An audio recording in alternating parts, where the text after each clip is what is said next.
Hey guys, tonight we're slipping back in time, way beyond the edge of human memory, to an Earth that looked nothing like the planet you know. Picture coastlines without a single blade of grass, rocks glistening wet from the endless tide, and skies thick with clouds that smelled faintly of metal and salt. You're standing there barefoot, toes sinking into sand that has never felt the shadow of a tree. And honestly, you'd probably last about 5 minutes. No breathable air mix for your lungs, no shade, no snacks. Yep, you'd be toast. So before you get comfortable, take a moment to like the video and subscribe, but only if you genuinely enjoy what I do here. And while you're at it, let me know in the comments where and when you're listening from. Now, dim the lights, maybe turn on a fan for that soft background hum, and let's ease into tonight's journey together. The shoreline stretches before you, endless and raw. You hear the hiss of waves gnawing at stone, the faint crackle of minerals shifting with each retreating surge. This is a world on the cusp of change, though it doesn't look like it yet. At first glance, it feels empty. Just water and rock. But look closer, and you notice a film of green clinging to the tide pools. Thin sheets of algae shimmer in the dying sunlight, slick and delicate, like nature's very first carpet trying to roll itself out over the harsh ground. You kneel, brushing your hand across the slime. It's not glamorous, but this is the front line of evolution's grand experiment. From these humble slicks, the first step toward forests and fields will begin. In a sense, you're witnessing the future written in microscopic strokes. If you squint, you might even imagine that you hear the tiny crackle of photosynthesis, the quiet spark of life rewriting the atmosphere. And here's the wild part. Geologists still debate exactly when this green curtain first began creeping onto land. Some argue for the early Ordovician. Others point to spores fossilized in rocks that whisper of Silurian shorelines. The truth is messy, as most beginnings are. History rarely gifts us a neat calendar date. It prefers to tease, leaving half-erased footprints in stone. But don't let the scholarly bickering distract you from the view. Above, the sky glows copper as the sun dips low. Volcanic plumes on the horizon smear the atmosphere with ash, painting the evening in shades of fire. You inhale, the air heavy with carbon dioxide and choking compared to today's clean breath. A joke crosses your mind. If modern wellness gurus tried to host a breathing retreat here, the only enlightenment would be fainting on the spot. The ocean surges again, spraying a salty mist against your skin. It's warm, almost uncomfortably so, like a giant bathtub constantly reheated by the restless heart of the earth. In the shallows, mats of cyanobacteria glow faintly with trapped light. They've been at this game for billions of years, slow but steady architects, building the stage brick by invisible brick. And now, right here at the ragged margin of sea and stone, they're handing off the baton to new pioneers, tiny moss-like plants, spores drifting in the breeze, settling where luck allows. You step further along the coast.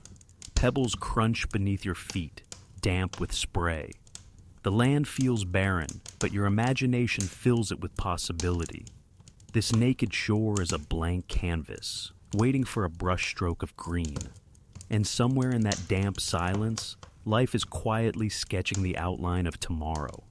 The tide retreats with a slow, sucking sound, dragging grains of sand and fractured shells back into the dark. You listen, and it feels almost like breathing. The earth itself inhaling and exhaling, a rhythm older than memory. Somewhere in the stillness, you imagine the faint crackle of spores splitting open. They drifted here on the breeze, survivors of impossible odds, tiny time travelers armed with nothing more than stubbornness and sunlight. You crouch lower, brushing your fingertips across the damp ground. The soil, if you can call it that, isn't really soil yet. It's a scatter of pulverized rock mixed with the faintest smear of organic matter left behind by dead algae. And yet, this fragile mixture is the birthplace of something colossal, the very first steps toward land-based ecosystems.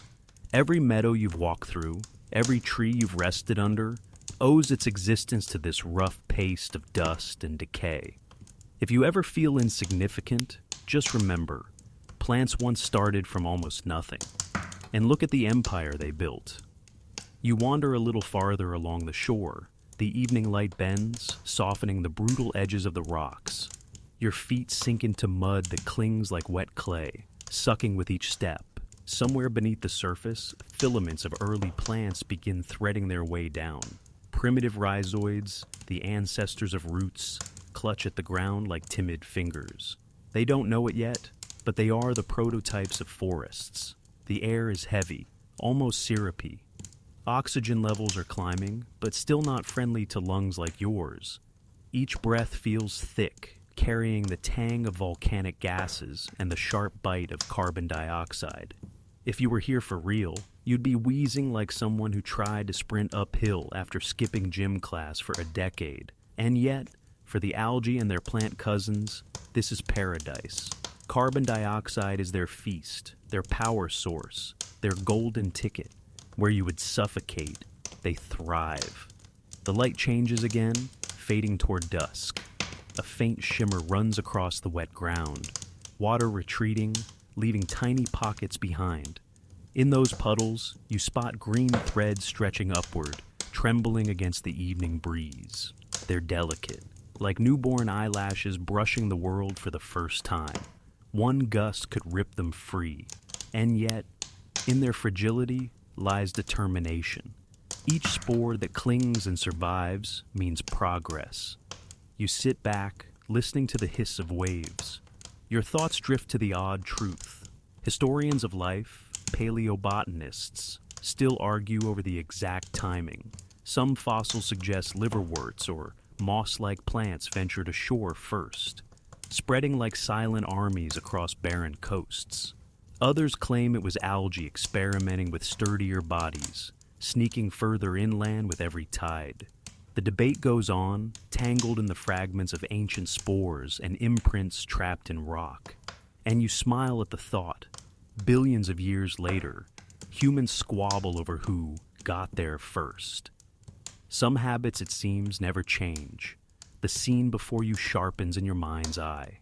Imagine for a moment the soundtrack. No birds, no buzzing insects, no rustle of leaves. Just wine dragging its fingers through the silence and the endless crash of waves. If you listen closely, though, maybe you catch the faint pop of a spore releasing, the whispered sigh of photosynthesis. It's like the quiet rehearsal before an orchestra arrives. The stage is empty, the instruments are tuning, but you know something magnificent is coming. You brush damp sand from your hands. Your body feels heavy, lulled by the rhythm of the sea. The green mats before you glisten like spilled paint, spreading their colors across the gray stone canvas. And you can't help but chuckle. If you were a time traveler tasked with choosing humanity's grand ancestral heroes, you might have hoped for a mighty beast or glittering creature. Instead, it's slime. Slimy, damp, clingy algae. That's the real MVP. Sometimes history has a sense of humor. Above you, the stars begin to prick the twilight, sharp and cold. Their light filters through a haze of volcanic dust, casting halos around each point. This sky, though ancient, feels oddly familiar. Maybe it's the reminder that while life below has changed 1,000 times, the cosmos has been a steady witness, blinking silently at every step. You lie back on the damp ground, not caring if your clothes soak through. The earth beneath is rough, but it hums with possibility. As you close your eyes, you imagine drifting closer, shrinking down until you are the size of a spore yourself. The ground towers above like a cliff face, each grain of sand a boulder. The world smells of damp stone and sharp minerals. And then, from the darkness, you sense it, the steady pull of light. You reach for it, stretching filaments upward, trembling against the air. For a fleeting moment, you feel what the first plants must have felt, the exhilaration of touching open sky. Time unravels in your thoughts. Seasons pass and fast forward. Rains carve gullies into the rock, filling them with water that steams under the sun. The green mats spread further inland, stitching cracks together. Each death leaves behind fragments that enrich the ground, layering the first whispers of soil. Step by step, the planet transforms. And you, small and quiet in this vision, watch the curtain rise. The waves crash again, louder now, pulling you back to the shoreline. You open your eyes to the present of this ancient world. The night has deepened, and the glow of the stars scatters silver across the tide.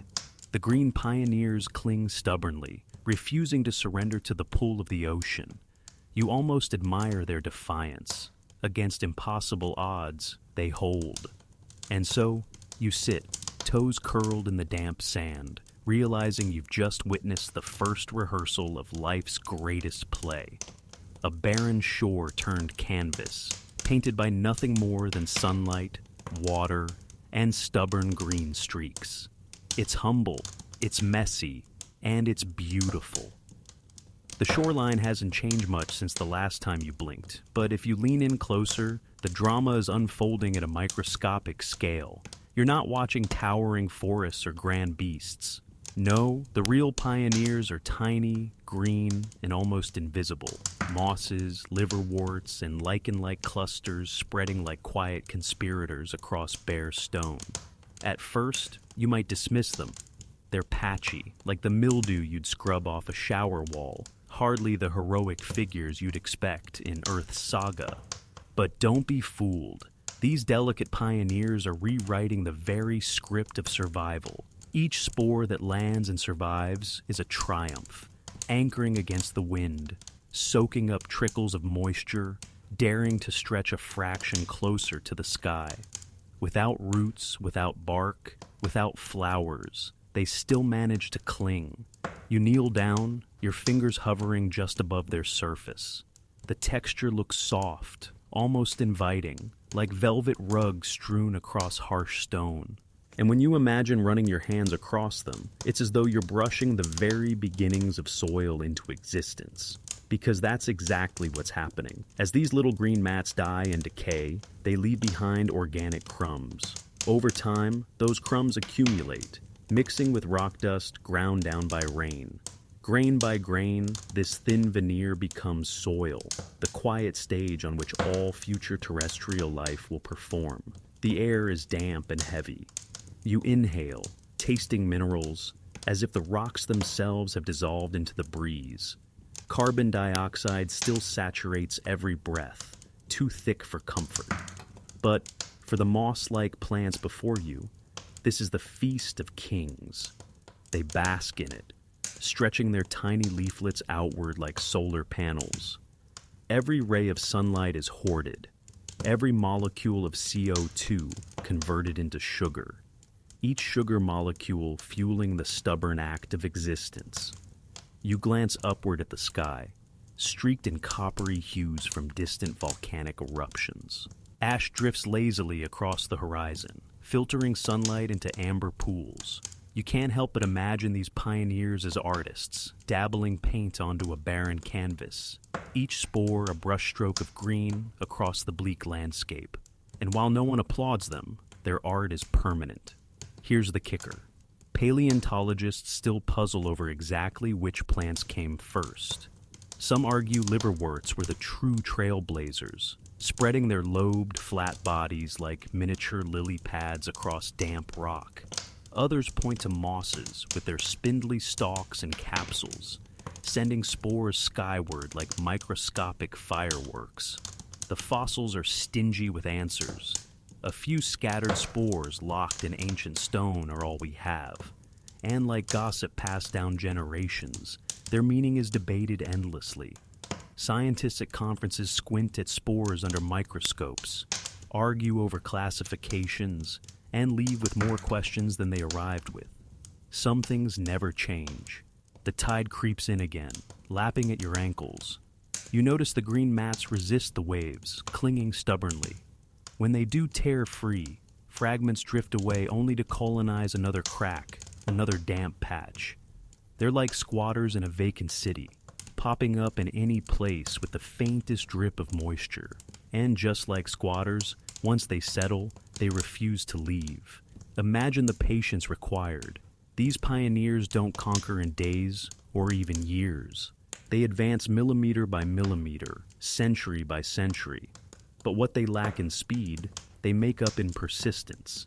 It's the kind of persistence that would make modern entrepreneurs jealous.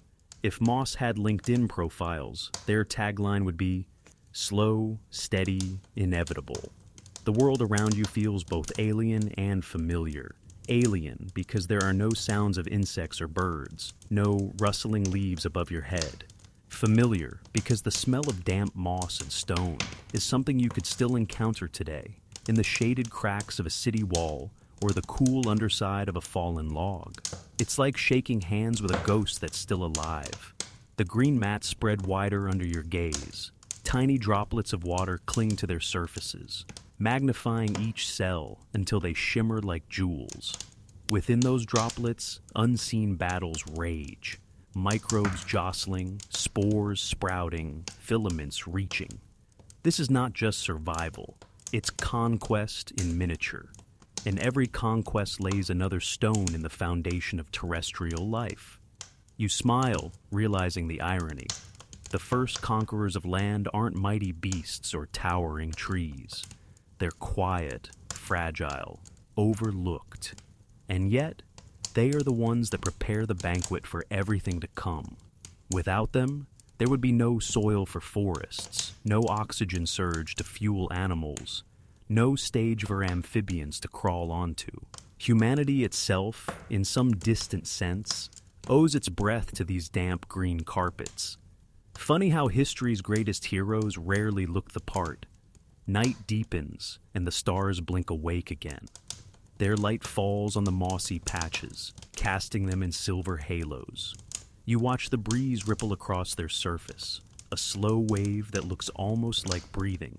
And in that moment, you swear you hear a whisper, soft, insistent, like the earth itself, sighing in relief. The barren world has found its first companions. You walk further inland, away from the lapping tides, and the ground beneath your feet feels different, softer, spongier. You crouch, scoop a handful, and it crumbles easily in your palm, dark, earthy, faintly sweet. Soil. Not the sterile grit of raw rock, but a living blend of mineral and decay. You're holding the alchemy of time. The pioneers of Section 2 have been at work here for millions of years, weaving death into life. Each generation of moss and liverwort dies, leaving behind a microscopic inheritance, organic matter. Layer after layer, these fragile corpses accumulate until the barren stone is dressed in a thin, dark blanket. With every storm, new fragments wash in.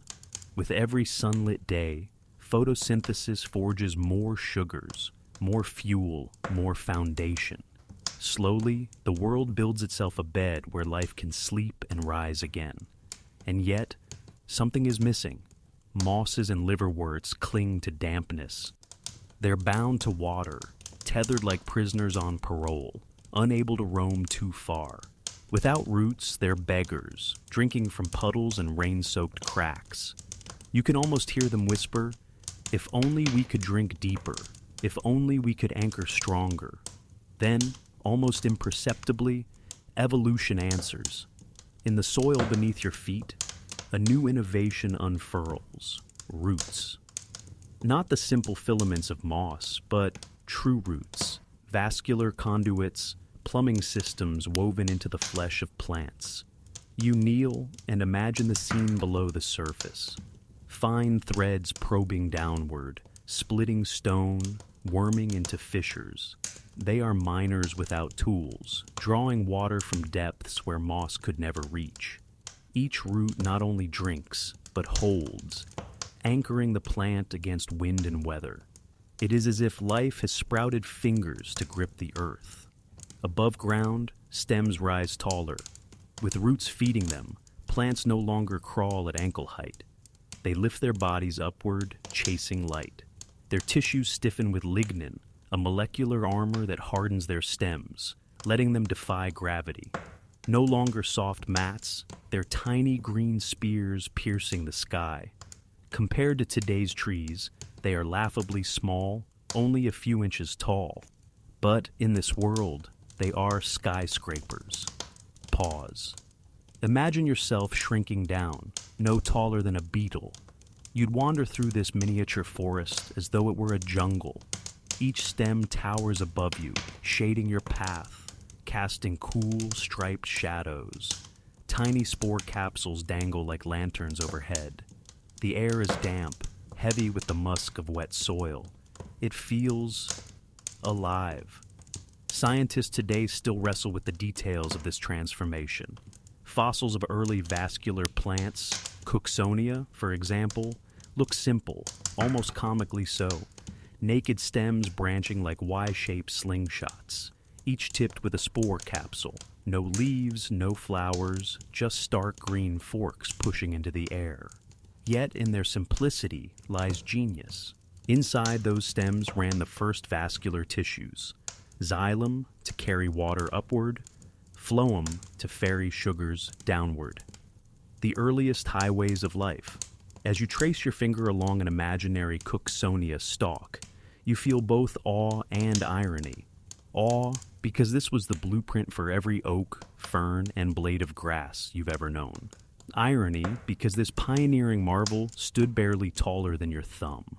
History's greatest revolutions often arrive in humble packages. The ground beneath you hums with unseen labor, roots carved deeper, splitting bedrock grain by grain. Each crack widened by roots becomes a channel for rain. Each fleck of dissolved mineral feeds another generation. Over eons, mountains will crumble under this quiet siege. Entire landscapes reshaped, not by glaciers or volcanoes, but by patient, whispering roots. You inhale. The air tastes subtly different, fresher. Oxygen trickles upward, molecule by molecule, released by photosynthesis. Not yet enough to fill human lungs, but more than the barren planet once knew. Soon, amphibians will crave this air, insects will buzz through it, and reptiles will sunbathe beneath its sky. But for now, it is a gift wrapped in green stems, offered to a world still learning to breathe.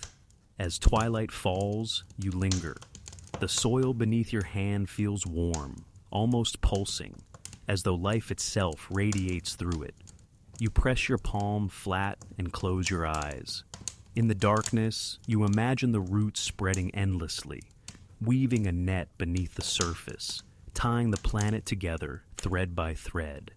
And you realize the conquest of land isn't a march of armies. It isn't a sudden invasion.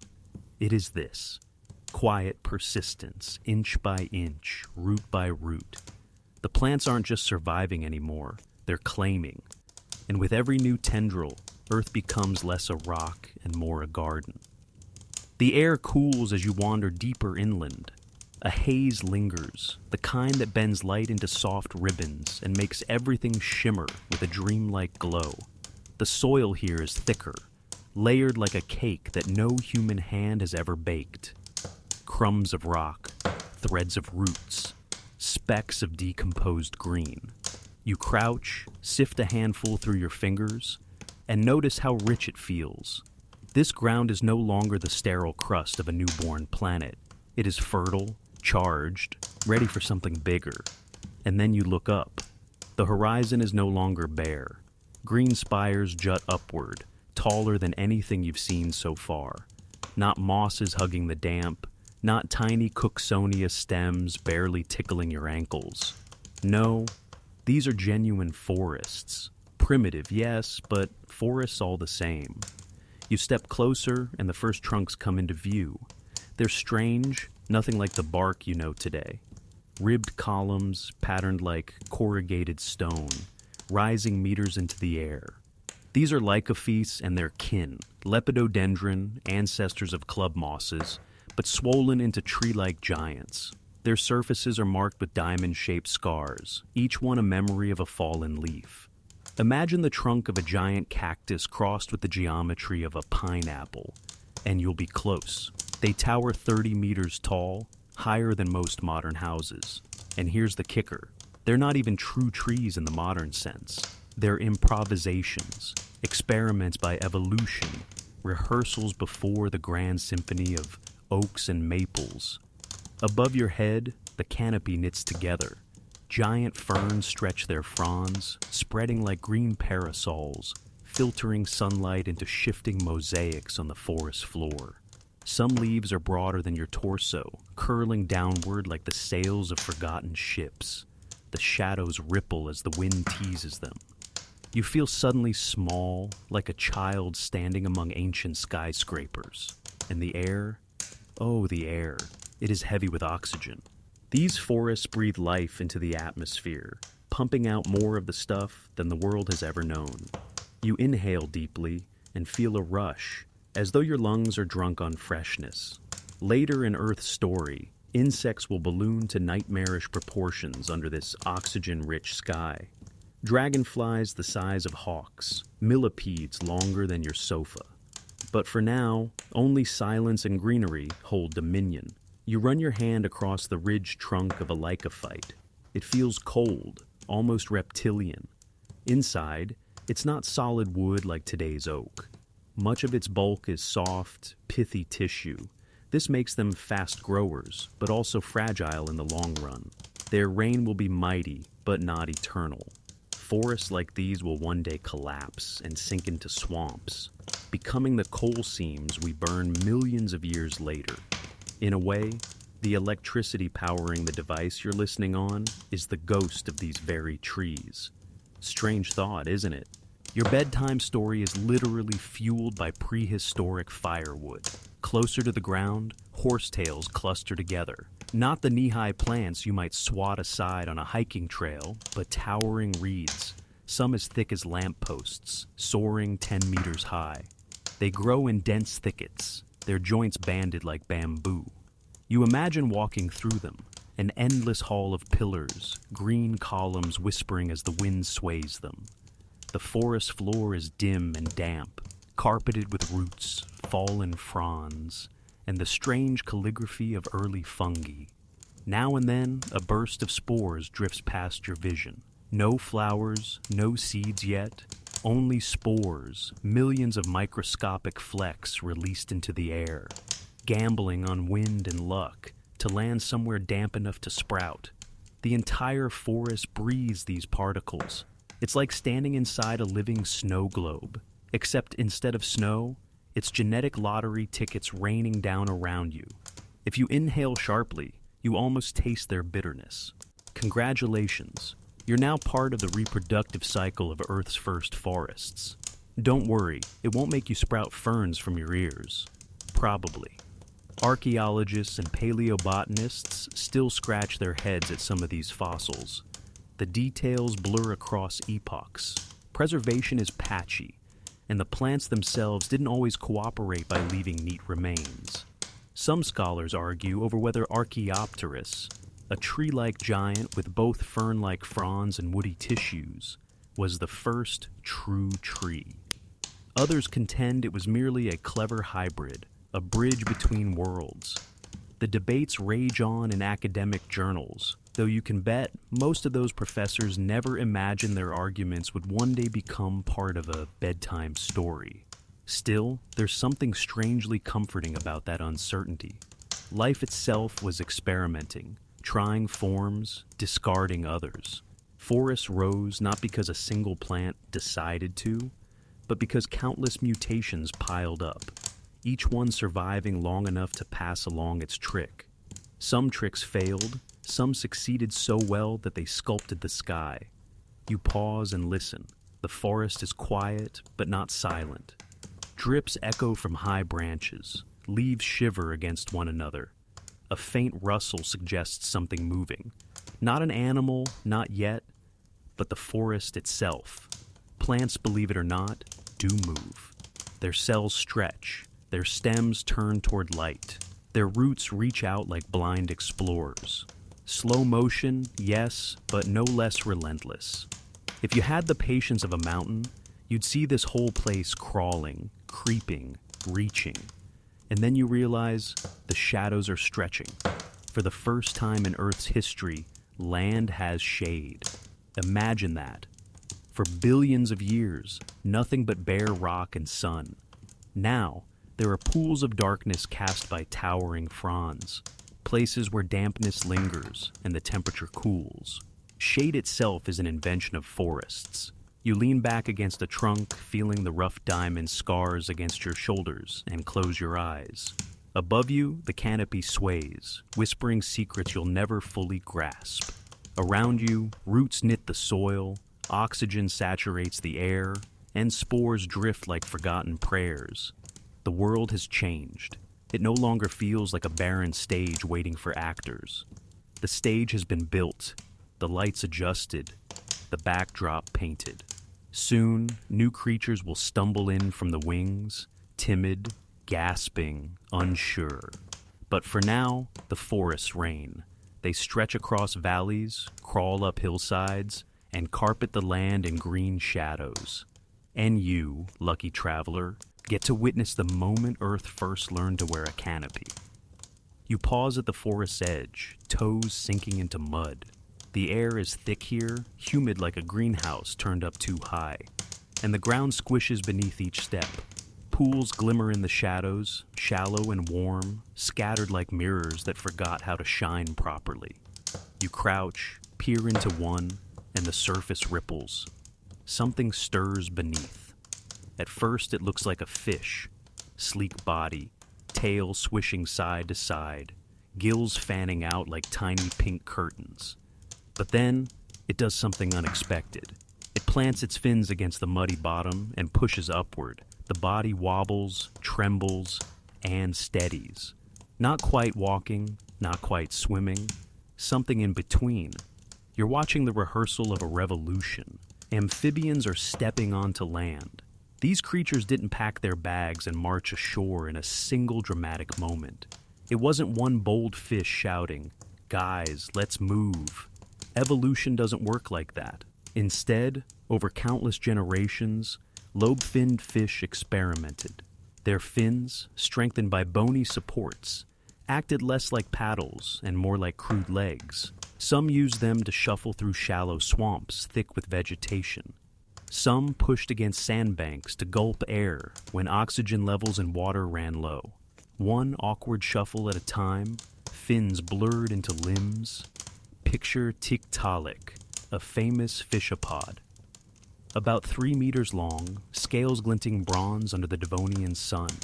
Its head flattened, eyes perched on top like little periscopes, perfect for peering above water. Behind those eyes, ribs expanded to support a chest, because gravity is not kind once you leave the buoyancy of water. And the fins? Inside them were bones eerily familiar, humerus, radius, ulna. You flex your own arm and feel the echo. In a sense, your very skeleton is a Devonian invention. But why risk crawling onto land at all? After all, water is safe, buoyant, food-rich. Stepping out means drying, suffocating, becoming dinner for something with sharper teeth. And yet, land offered opportunities, untouched plants, insects buzzing, tiny and defenseless, sunlight to warm, cold-blooded bodies. In shallow pools, oxygen could run scarce. Fish gasped, while proto-amphibians with primitive lungs gulped air and survived. Natural selection nudged them, gently but relentlessly toward shore. You kneel at the water's edge, watching one creature lurch forward.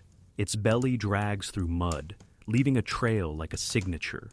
Each push lifts it a little higher, until, at last, it flops onto damp earth. The body shudders, skin glistening, and it pauses, gulping air. For the first time in history, vertebrate flesh lies under open sky. The moment looks clumsy, almost comedic, like someone trying to crawl out of a beanbag chair. But this wobble will echo through every frog's leap, every salamander's crawl, and, eventually, every human step. You can almost hear it pant. Well, This sucks. But also kind of amazing.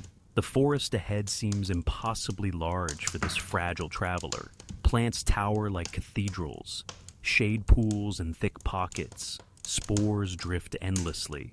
And here's this damp-skinned pioneer, blinking, breathing, wondering whether it belongs. Amphibians are tied to both worlds, bound to water for breeding, yet lured inland by promise. They are, quite literally, transitional souls. Scientists still debate the fine print. Was Acanthostega the first, or Ichthyostega? Did they crawl mostly to escape predators, or to chase food? The fossils argue silently, their bones set in stone, while modern paleontologists argue loudly over coffee.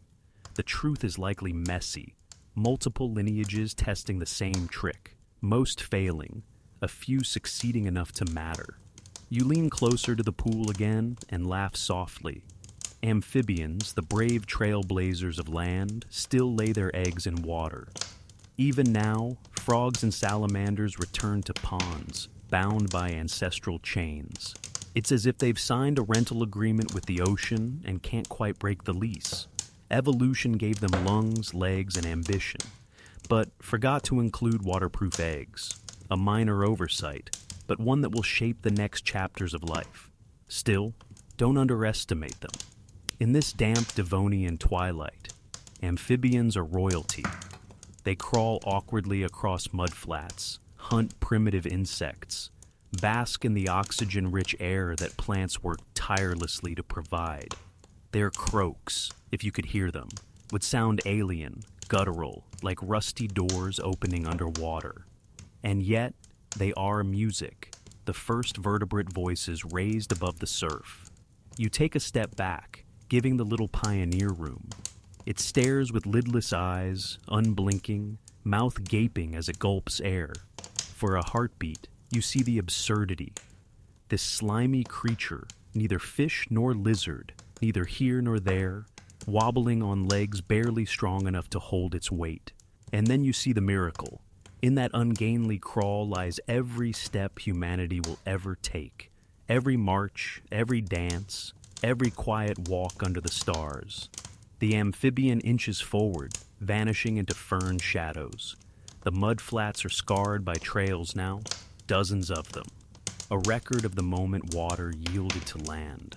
Some lead nowhere, failed attempts, broken lives, but a few stretch onward, winding into forests, into epochs, into the future.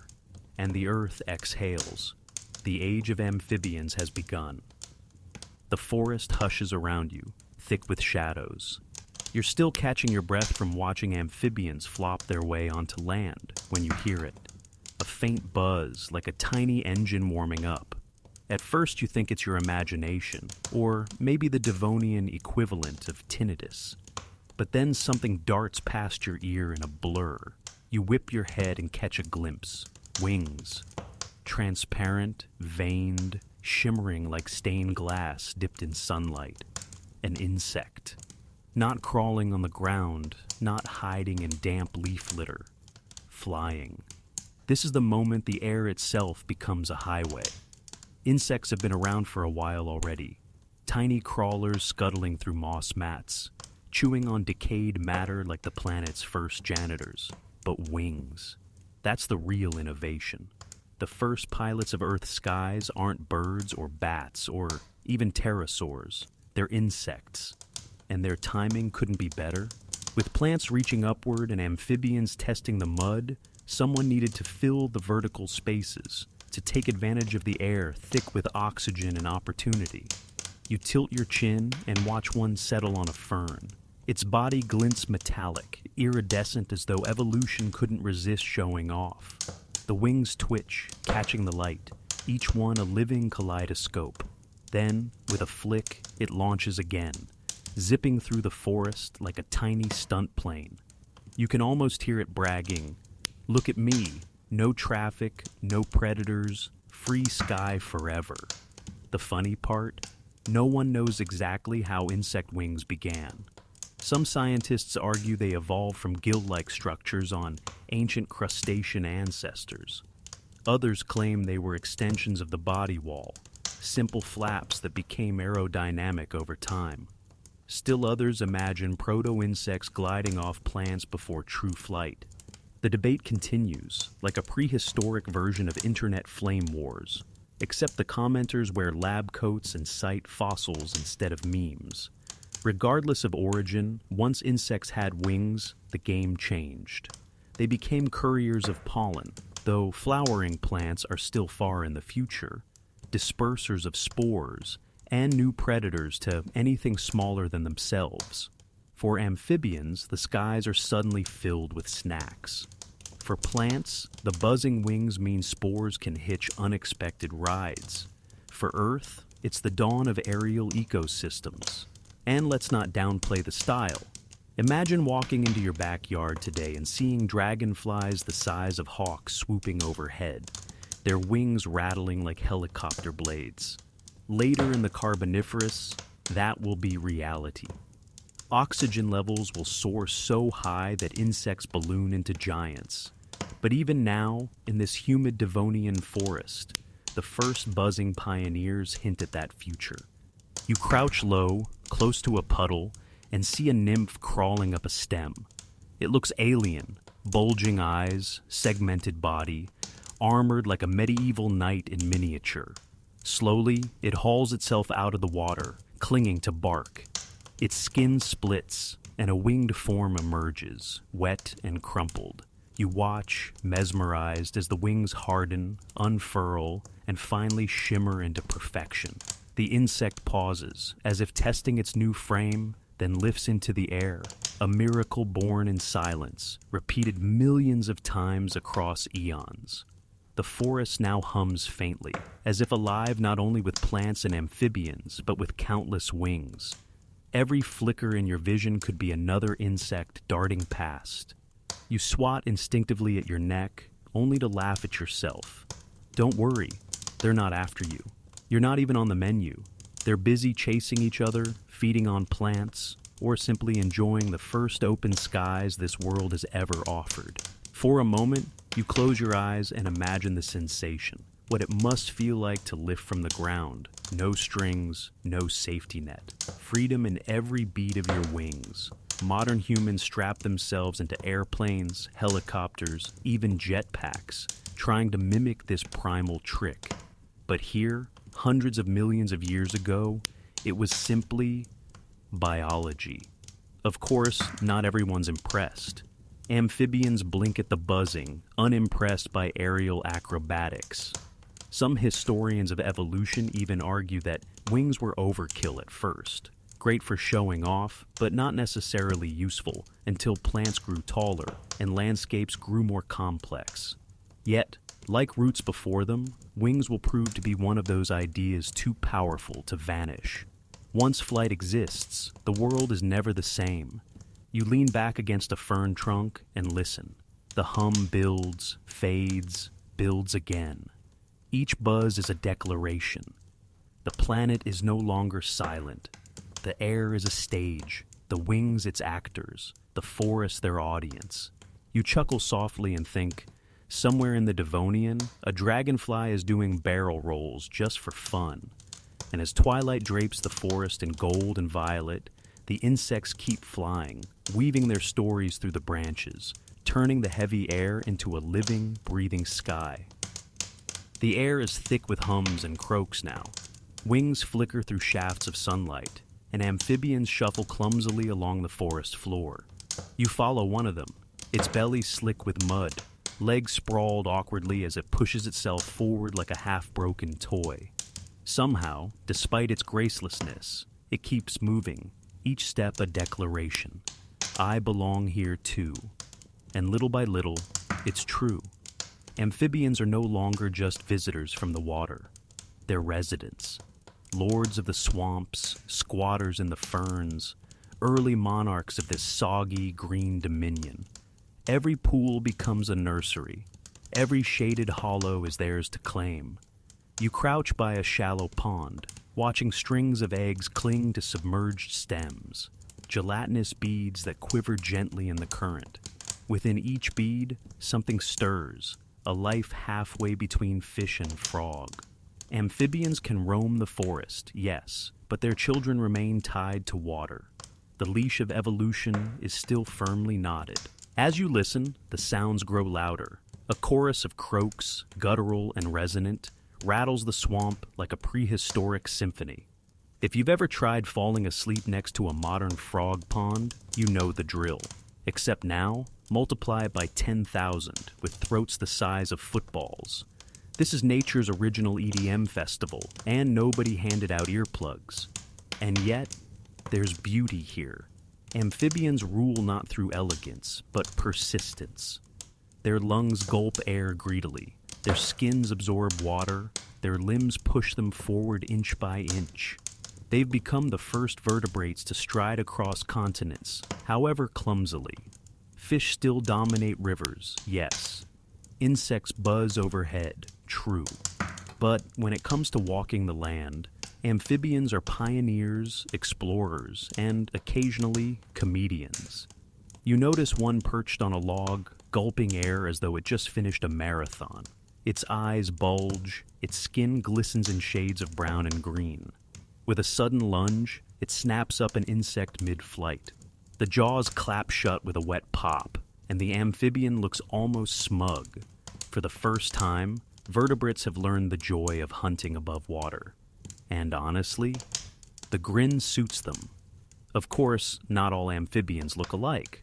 Some are squat and wide, others elongated with eel-like bodies. Ichthyostega sports broad ribs and paddle-like limbs, better suited for swimming, but capable of land trudges. Acanthostega still leans aquatic, with too many digits on each foot. 8, in fact, as though evolution couldn't settle on a number.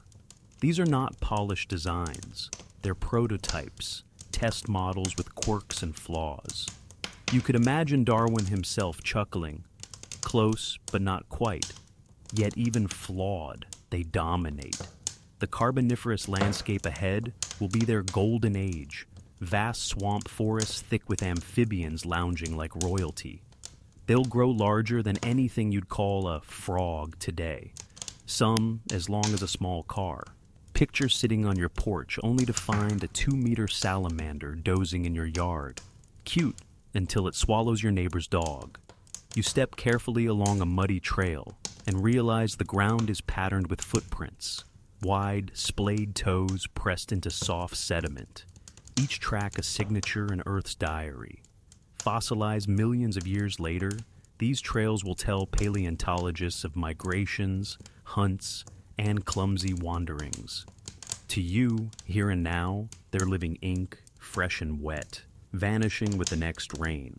But even amphibian glory has limits. Their skins dry out easily, forcing them to hug damp habitats. Their eggs, fragile as jelly, must remain in water. For all their power, they are bound to swamp and stream, forever half-citizens of both realms. You smile at the irony. They conquered land, yes, but still keep one foot, well, one fin, in the water. As dusk gathers, the chorus intensifies. Croaks rise like drums, insects whine like violins, and somewhere deeper in the forest, something splashes heavily. The amphibians are out in force, ruling their soggy empire with throaty declarations. You sit by the water's edge, listening. In their calls, you hear more than sound. You hear ambition, persistence, and the first vertebrate anthem of land. And though they don't know it, their reign is temporary. Reptiles will come. Seeds will sprout. The world will grow harsher, drier, and less forgiving. But tonight, under the heavy canopy, the amphibians are kings. You stir awake beneath the canopy, and the forest feels different. Something has shifted in the green tide around you. The air is still heavy with the croaks of amphibians and the drone of insects, but tucked between the damp ferns, a new shape has appeared.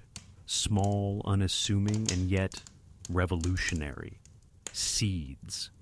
At first glance, they look like little nothings. Brownish husks clinging to the forest floor, tucked into crevices, hidden under the shade. You could almost mistake them for pebbles, but each seed is a capsule of potential, a survival package wrapped up with a bow by evolution. Unlike the soft, fragile spores that drift and vanish like soap bubbles, seeds are armored, equipped with food for the embryo within. Spores are the equivalent of scattering lottery tickets and praying one wins. Seeds. They're parachuting survivalists, rations packed, ready to endure. You crouch and roll one between your fingers. Its surface is ridged and tough, like a miniature walnut. Inside, life sleeps patiently. Weeks, months, even years could pass. And it would still be there, waiting for the right cue. Rain, warmth, a crack of sunlight. Compared to the delicate, moisture-needy ferns, seeds are rugged little time capsules.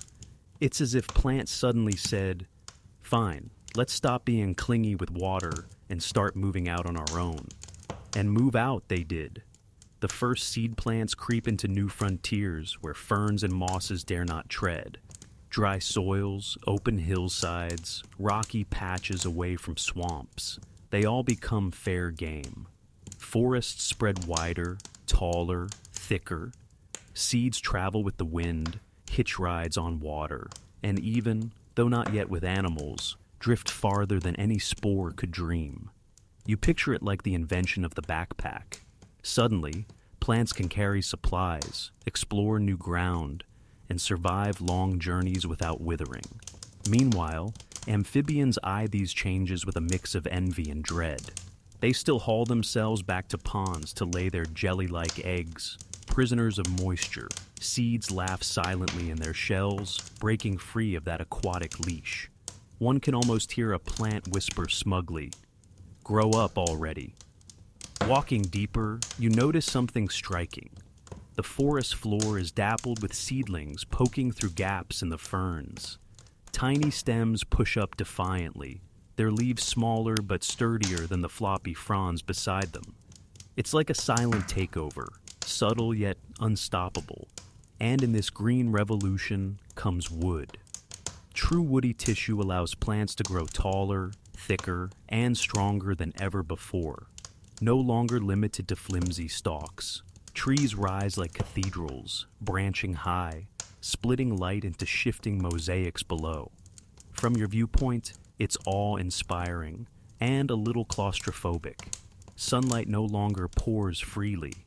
It filters down in fractured beams, illuminating spores that still drift hopelessly, trying to keep up.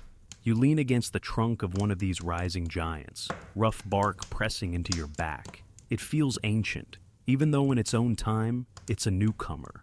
Roots snake outward like anchor cables, gripping the earth with tenacity. Above, the branches weave into a canopy that muffles sound, transforming the forest into a hushed green chamber. You almost expect monks to shuffle out, chanting softly. Instead, a dragonfly zips past your ear, the size of your hand. And here lies a strange fact. As plants reached upward, the atmosphere itself changed. Vast forests inhale carbon dioxide and exhaled oxygen in industrial quantities. Oxygen levels climbed higher than today, fueling oversized insects and making the very air a different brew. Imagine taking a deep breath now. It would feel almost sharp, like an extra shot of espresso for your lungs. You'd get a head rush from simply standing under these trees. Not everyone agrees, though. Some historians and scientists still debate the exact timeline of seed dominance. Were they quick conquerors, or did they creep in slowly, step by step, across millions of years? Evidence lies in scattered fossils, impressions of seeds pressed into stone, fragments of woody trunks, the ghostly outlines of leaves. The story is pieced together like a half-burned puzzle, missing corners and edges. But one thing is clear. Once seeds appeared, nothing could put the genie back in the bottle. You wander further, and it dawns on you how seeds reshape time itself. A fern releases spores that sprout quickly or die quickly. No second chances, but a seed can bide its time, waiting out drought, frost, or shade until conditions improve. In a world of uncertainty, patience is power. If ferns are gamblers, seeds are long-term investors. And you know who usually wins in the end. You kneel to brush soil aside, uncovering a seed nestled among pebbles. For a moment, it seems to pulse in your hand. Not literally, but with the weight of possibility. It holds forests within, shade for amphibians, oxygen for creatures yet to crawl, entire ecosystems compacted into a speck no bigger than your fingernail. You smile, realizing seeds are the unsung architects of the next age. Of course, not all seeds survive. Many are eaten, trampled, dried out, or never find the right conditions. Nature has no guarantees.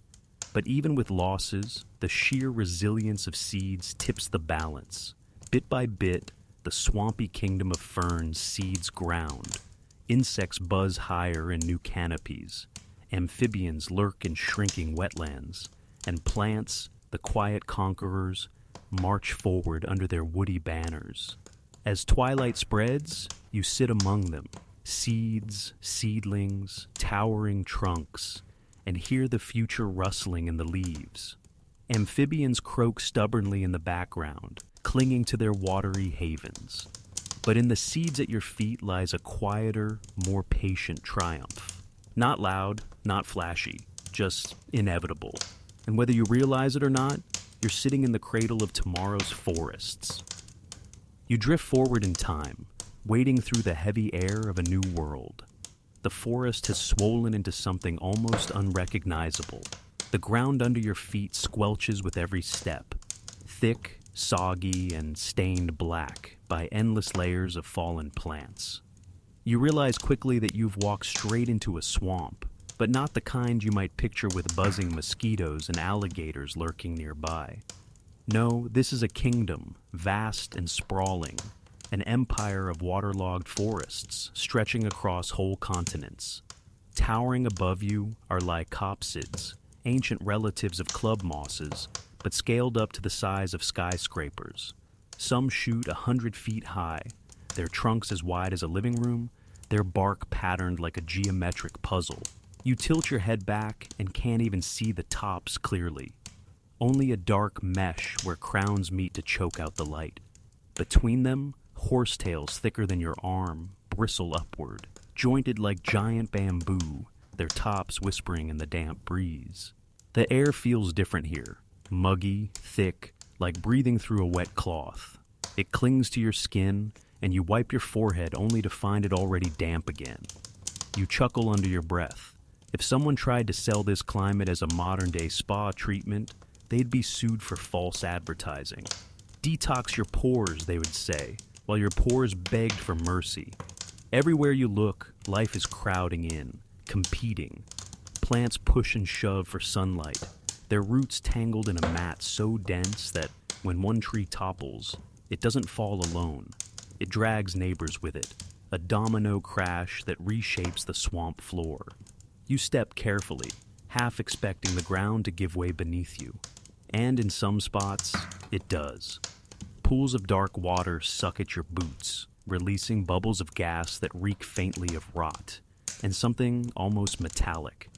You wrinkle your nose, realizing you're smelling the beginnings of coal. Millions of years from now, these very swamps will be buried, compressed, transformed into the black rock that fuels steam engines and power plants. It's eerie, knowing that what makes your skin clammy tonight will one day drive trains across empires. And listen, hear that deep, throaty chorus? Amphibians are everywhere. They squat on mossy logs, bellies pressed low, throats swelling and deflating like balloons. Some are small, familiar, barely bigger than a frog you'd recognize today. Others, though, are giants, crocodile-sized amphibians lurking in the shallows, their wide mouths yawning open to gulp down fish, or anything unlucky enough to stumble near. Their eyes break the surface like twin periscopes, watching you as though considering whether you count as prey. You edge back a step, trying not to splash. Here's a secret not many know. Some of these amphibians develop strange, almost proto-reptilian traits. Thicker skin, sturdier bones, hints of independence from the water. Paleontologists still argue over which of them counts as the first true reptile. Was it Hylonomus, a small lizard-like creature that scurried through the undergrowth? Or was it one of those borderline amphibians, already testing life away from the swamp? The line is blurry, as lines in history often are. But for now, amphibians rule this watery world. They lay their eggs in the ponds, guarded by mats of plants. Tadpoles wriggle in clouds, darting between stalks of horsetails. You crouch down, dipping your fingers into the cool water, and dozens scatter, their tiny tails shimmering like slivers of glass. It's mesmerizing, almost peaceful, until a shadow the size of a canoe slides past beneath them, and half the tadpoles vanish in a single gulp. The swamp is not a gentle place. Still, there's beauty here. The light filters down in emerald shafts, turning the mist into glowing curtains. Giant dragonflies, wings glinting like stained glass, buzz overhead, some nearly as wide as your arm span. You imagine one landing on your shoulder. It would feel less like an insect and more like a pet parrot.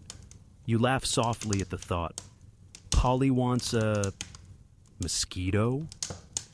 And then there's the soundscape. Croaks, clicks, buzzing wings, the creak of trunks shifting in the damp. It's a constant orchestra, sometimes harmonious, sometimes deafening. You pause, close your eyes, and it feels like standing inside a living engine, every part whirring, hissing, breathing. This swamp, for all its chaos, is also a factory. Carbon dioxide is pulled in by the ton, oxygen exhaled in exchange. The air here is thick, not just with moisture, but with vitality. Oxygen levels soar to heights modern lungs can hardly imagine. You breathe deep and feel it almost sting. A rush like standing on a mountaintop, but flipped upside down. Too much of a good thing, almost intoxicating.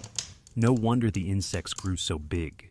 It's as if nature itself couldn't resist going overboard. But this kingdom has its fragility. You notice how dependent it is on water, how every root, every stalk, every amphibian egg clings to the swamp's wet embrace.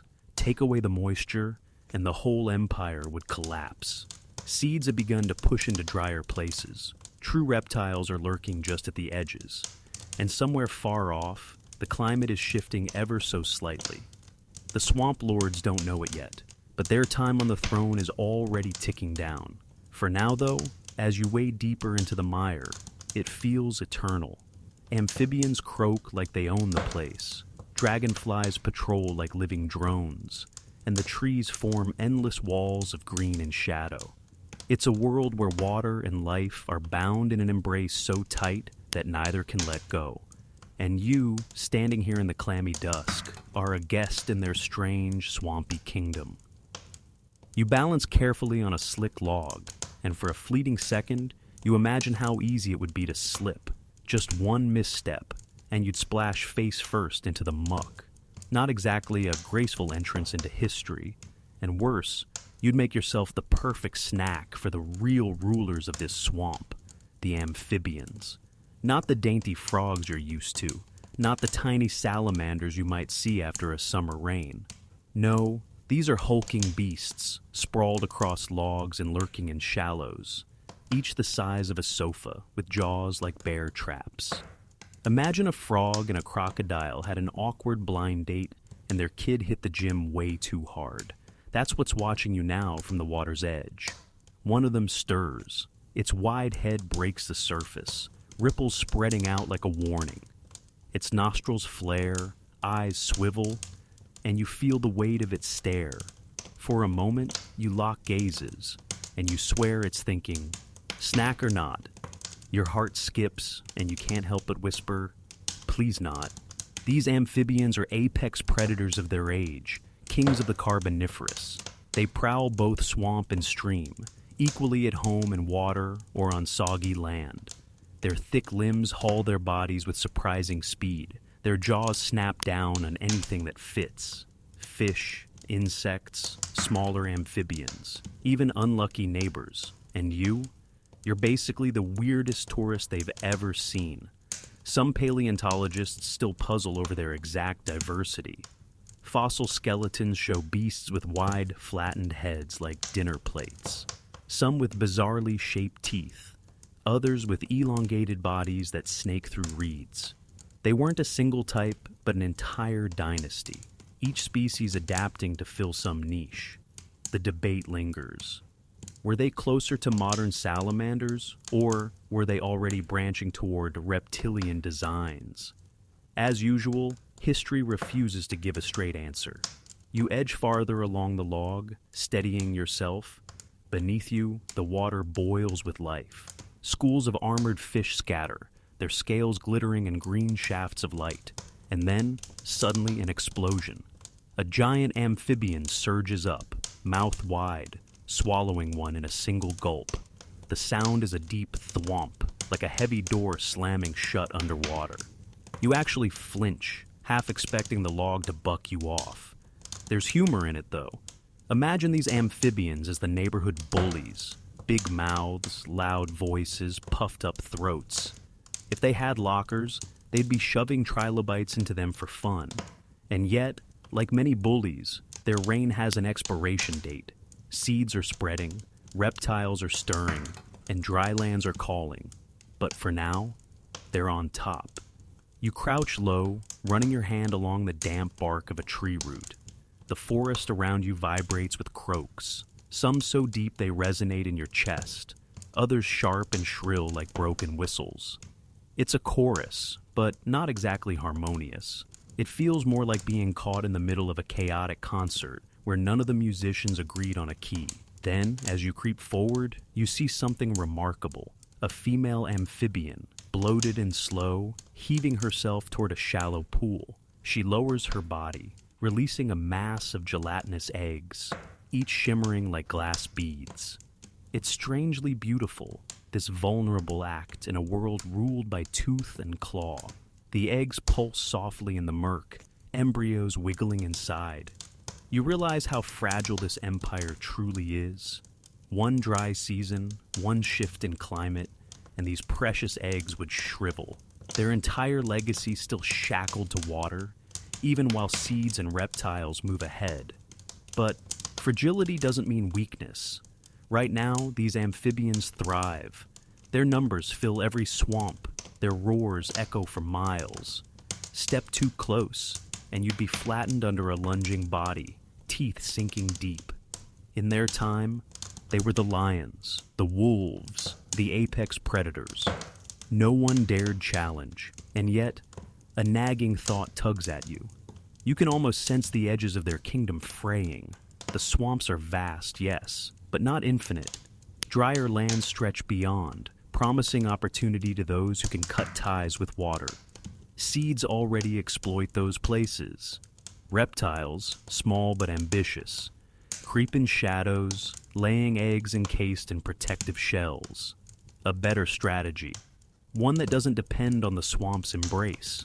You lean back against a tree, damp bark cold on your skin, and watch as twilight settles. The amphibians bellow one last round, their calls echoing like war drums. They don't know their rule is temporary. They don't know their title as apex predator will one day be nothing but a fossil in a museum drawer, labeled in Latin, admired under glass. For now, though, they reign. And as long as you're here, in this soggy kingdom, you'd better tread lightly. Because in the eyes of these ancient amphibians, you're just another soft-bodied creature foolish enough to wander into their hunting ground. The swamp has begun to thin. You notice it in small ways first. The pools aren't quite as deep. The ground feels firmer beneath your steps. And the air, while still humid, doesn't cling so aggressively to your skin. You pause, looking around, and realize you're no longer in the endless waterlogged empire of amphibians. You're standing at the edge of something new, the frontier where swamps surrender to dry land. And it's here that the balance of power quietly shifts. Seeds, those little armored survival capsules you met before, are thriving. In patches where ferns wilt, seed plants rise. They don't flinch at the drier soil. Their roots dig deep. Their shells protect the fragile embryos. And their patience pays off. Everywhere you look, seedlings press up through cracks, woody trunks push higher, and groves begin to stretch beyond the swamp's reach. You can almost hear them whisper smugly, "Who needs constant babysitting from water?" Among these groves, reptiles make their entrance. At first glance, they don't look like much. Small, scurrying, lizard-like creatures no bigger than your hand. One darts across your path now, scales flashing in the light, its claws scratching on bark as it disappears up a low trunk. You blink, realizing you've just met a pioneer.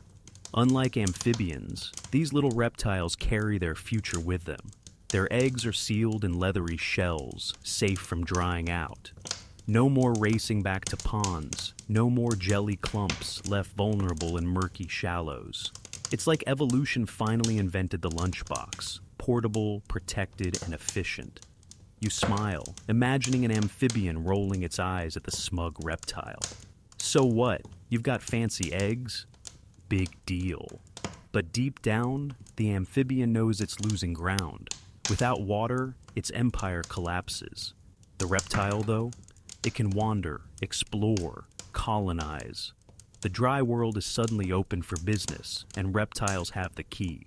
As you walk, you notice how the forest itself seems to welcome this change. The canopy thins in places, letting sunlight pour through. Patches of dry soil stretch between stands of trees. Insects buzz lazily, some landing on bark, others drifting over seedlings. And here's a strange fact. Some of the earliest reptiles were insect hunters, darting tongues, snapping up bugs in a way that would look oddly familiar if you've ever watched a gecko at work. You chuckle, thinking of someone trying to market these early reptiles as pest control pets. They'd be terrible roommates, skittish, sharp-toothed, and occasionally prone to eating each other. Still, they're survivors. Fossil records show their bones in places where amphibians never dared venture. Little skeletons preserved in sediments far from swamps. Paleontologists debate exactly how quickly reptiles spread, whether they tiptoed cautiously into new habitats or stormed them like pioneers with nothing to lose. But however it happened, the pattern is clear. Amphibians clung to what they knew, and reptiles moved forward. You crouch, brushing aside leaf litter. Your hand reveals a small eggshell, cracked and brittle with age. You imagine the tiny reptile that once hatched from it, blinking in the sunlight, its body already adapted for independence. Unlike the tadpole to frog drama of amphibians, reptiles skip the awkward teenager phase. No gills, no swimming tails, just straight into life on land. It feels efficient, almost ruthless. Evolution, in this case, was done wasting time. Above, the forest hums. A dragonfly buzzes past, followed by the flicker of movement. Another reptile chasing after it. The insect veers upward, escaping in a glitter of wings, while the reptile pauses, tongue flicking the air, then scurries on. These aren't apex predators yet. They're opportunists, survivors, quietly carving their niche.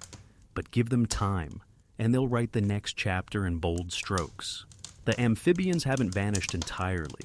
You still hear their croaks in the distance, see their hulking bodies slumped by ponds, jaws yawning open in lazy hunger.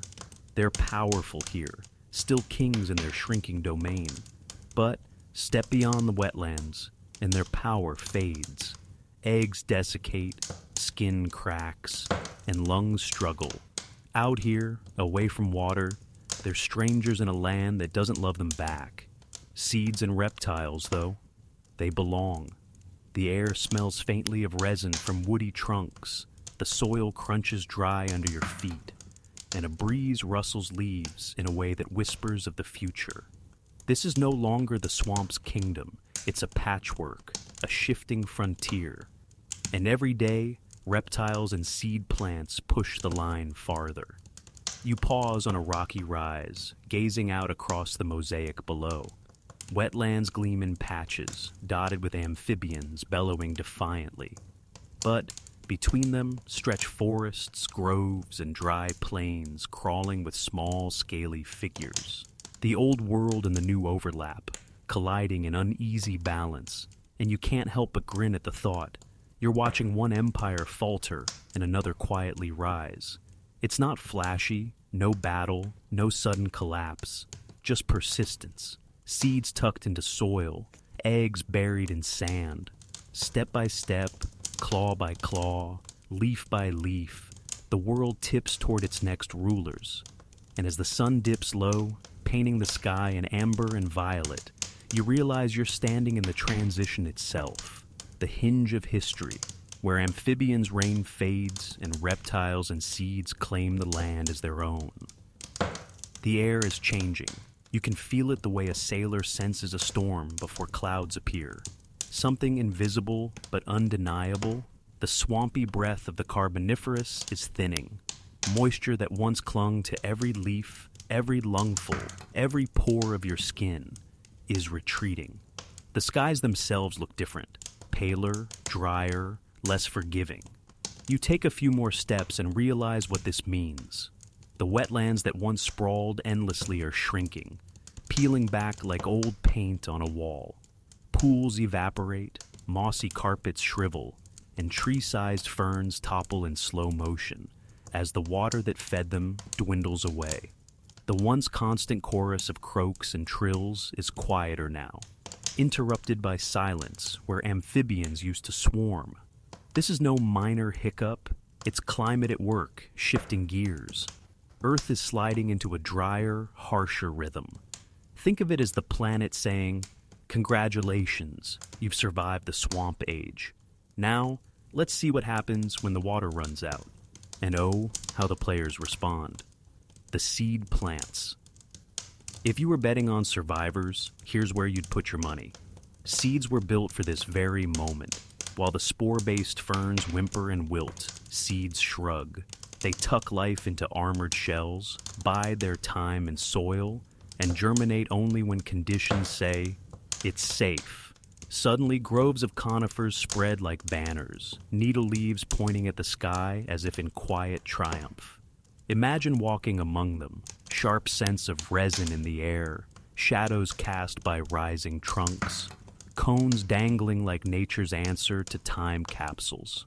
These forests don't look lush in the soft, ferny way of swamps. They're sterner, more angular, designed for endurance, not abundance. You run your hand over bark that feels tougher than any swamp tree, and you know, these plants are here to stay. The reptiles. Then there are the reptiles. If amphibians were tied to the swamp like reluctant tenants, reptiles are landlords of the dry. Their leathery eggs, those miracle lunchboxes of evolution, don't need ponds. They can be buried in sand, tucked under leaves, hidden in dry soil. Out come hatchlings, ready to scuttle, climb, bite, and chase without ever touching water. You catch sight of one now, sunning itself on a rock. Its scales glint bronze in the light, chest rising and falling with slow, deliberate breaths. Another darts from shadow to seize an insect, crunching it with efficient jaws. These creatures don't look anxious the way amphibians do when they're far from water. They look comfortable, at home, confident. The reptile's empire doesn't explode overnight. It's patient, opportunistic. But every year, every decade, every century, the scales tip. Amphibians watch their ponds dry into cracked basins. Reptiles wander farther, leaving clawed prints on soils where no amphibian dared tread. The amphibians struggle. And what of the amphibians, once kings of the swamp, now reduced to squatters in shrinking territories? They're still strong in their way. Muscular jaws, armored skulls, lungs that can bellow deep into the night. But without the constant wet, their skin dries, their eggs shrivel, and their dominance crumbles. You find one hulking amphibian near a half-dry pond, its massive head resting on the mud. It blinks slowly, eyes like twin marbles dulled by fatigue. Around it, the water has receded, leaving only puddles buzzing with insects. You almost feel sympathy, like watching an aging ruler cling to a throne while rivals seize the court. If amphibians could talk, you imagine them complaining. Back in my day, the swamps stretch for miles. Kids these days don't know how easy they have it with their fancy eggs and dry feet. But grumbling doesn't refill ponds. The world itself. The transformation isn't just local, it's planetary. Plate tectonics shift continents into new positions, creating interiors farther from ocean moisture. Vast stretches of land turn seasonal, some even arid. Where once you'd wade through moss-choked water, now you'd kick up dust. Storms still roll in, but they're harsher, shorter. Their rains quickly devoured by thirsty ground. The air smells different, less swampy sweet and more sharp, almost metallic. You taste grit on your tongue. Evolution itself seems to have tightened its belt, favoring creatures and plants that can survive lean times. A new balance. Standing on a rocky outcrop, you gaze across the horizon. A mosaic of fading swamps, spreading conifer groves, and reptile trails etched in sand. Amphibians remain in pockets, reminders of an age not fully gone. But it's obvious now. The old swamp empire is crumbling. Seeds and reptiles are not just adapting, they're thriving. It doesn't feel like an apocalypse. There's no cataclysmic explosion, no sudden extinction. Instead, it's a slow fade, a quiet reorganization. The world is rewriting its rules, and those who can't keep up, well, there'll be footnotes in the fossil record. As twilight spreads, the dry wind rattles through pine-like branches overhead. You hear no chorus of amphibians tonight, only the faint rustle of reptiles in the undergrowth, and the whisper of seeds waiting patiently in the soil. The Carboniferous dream is over. The Permian dawn has begun. And with it, the stage is set for the next act. A world that favors resilience, dryness, and a tougher kind of life. The reptiles are restless. You notice it in the way they move, no longer timid figures clinging to shadows, but bold explorers testing the edges of their new dominion. The world, now drier and harsher, is their playground. You crouch low, peering at them the way a nature documentarian might. Only you don't need a camera. Your eyes are enough. One scurries past, a small lizard-like creature, its belly close to the ground, tail flicking with precision. It darts between rocks, its scales glimmering like polished bronze under the fading sun. Another larger reptile follows, upright on sturdier legs, no longer sprawling clumsily like its amphibian cousins. It pauses, head high, as if scanning for threats or opportunities. The egg advantage. Remember that leathery, self-contained egg? Here's where it shines. These little evolutionary treasure chests allow reptiles to multiply far beyond the reach of water. Some bury them in warm sand, others under matted leaves, each tiny shell a gamble against predators, weather, and sheer luck. Yet enough succeed that reptiles begin to pour across the land in waves. Imagine neighborhoods sprouting up overnight, but instead of houses, it's clusters of reptile nests, each guarded by anxious parents, or, in some cases, abandoned entirely because parental care hasn't quite evolved in most species yet. You picture a reptile shrugging. Kids will figure it out. And, surprisingly, many of them do. Shapes and sizes multiply. As generations pass, forms diversify. Some reptiles remain small, insect-snatching quicksteps, nature's equivalent of speedrunners. Others bulk up, thick-bodied and slow, feeding on the tough new plants that spread across the drier world. You trace their tracks in the dust, thin claw marks for the quick hunters, broader gouges for the plant eaters. Occasionally, you spot one experimenting with a new trick. A reptile with longer legs can push its body higher off the ground, reducing drag and letting it move faster over uneven terrain. Another sports stronger jaws, crunching beetle shells like popcorn. Evolution, in this age, is like a playground where nature tries out prototypes, discarding failures and doubling down on success. If you listen carefully, the landscape itself seems to hum with activity. Reptiles are everywhere, skittering, basking, climbing, snapping, slithering. Amphibians, meanwhile, watch from shrinking pools like disgruntled old-timers on a porch. Life in the forests. The conifer groves that now dominate the land serve as a new habitat. You walk beneath their sharp needled branches, resin sticking faintly to your fingers. Between the roots, reptiles weave in and out, chasing prey or hiding from predators. Some of the plant-eating species chew on fallen cones, their teeth grinding stubbornly at the woody scales. You can almost hear them groaning like picky children. Ugh, do we have to eat this? But in times of scarcity, survival trumps taste. High on the branches, you glimpse something new, a reptile with splayed limbs experimenting with climbing. Its claws dig into bark, and while it's not graceful, more like a toddler learning stairs, it's a first step toward tree-dwelling lifestyles. From here, entire evolutionary lineages will rise. But for now, it's just one ambitious climber trying not to fall on its face. Predator versus prey. Of course, where there are plant eaters, predators soon follow. Some reptiles hone sharper teeth and faster reflexes, eyes locked on the skittering forms ahead. A chase unfolds before you. A sleek predator bursts from cover, its body flexing in bursts of speed, while a smaller reptile dashes for safety. Dust kicks up, claws scrape stone, and for a moment, it feels like the desert itself is holding its breath. The little one escapes into a crack in the rock, and the hunter slams its snout against the gap, hissing in frustration. You half expect it to look back at you like a character in a sitcom, sighing, "Can you believe my luck?" But no, this is survival, raw and simple. A fact few remember.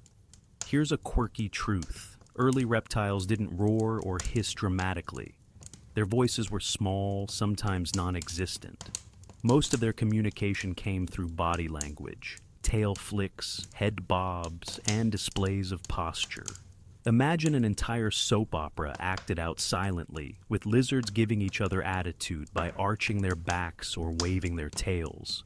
Historians of life still puzzle over these gestures, debating how much meaning they carried.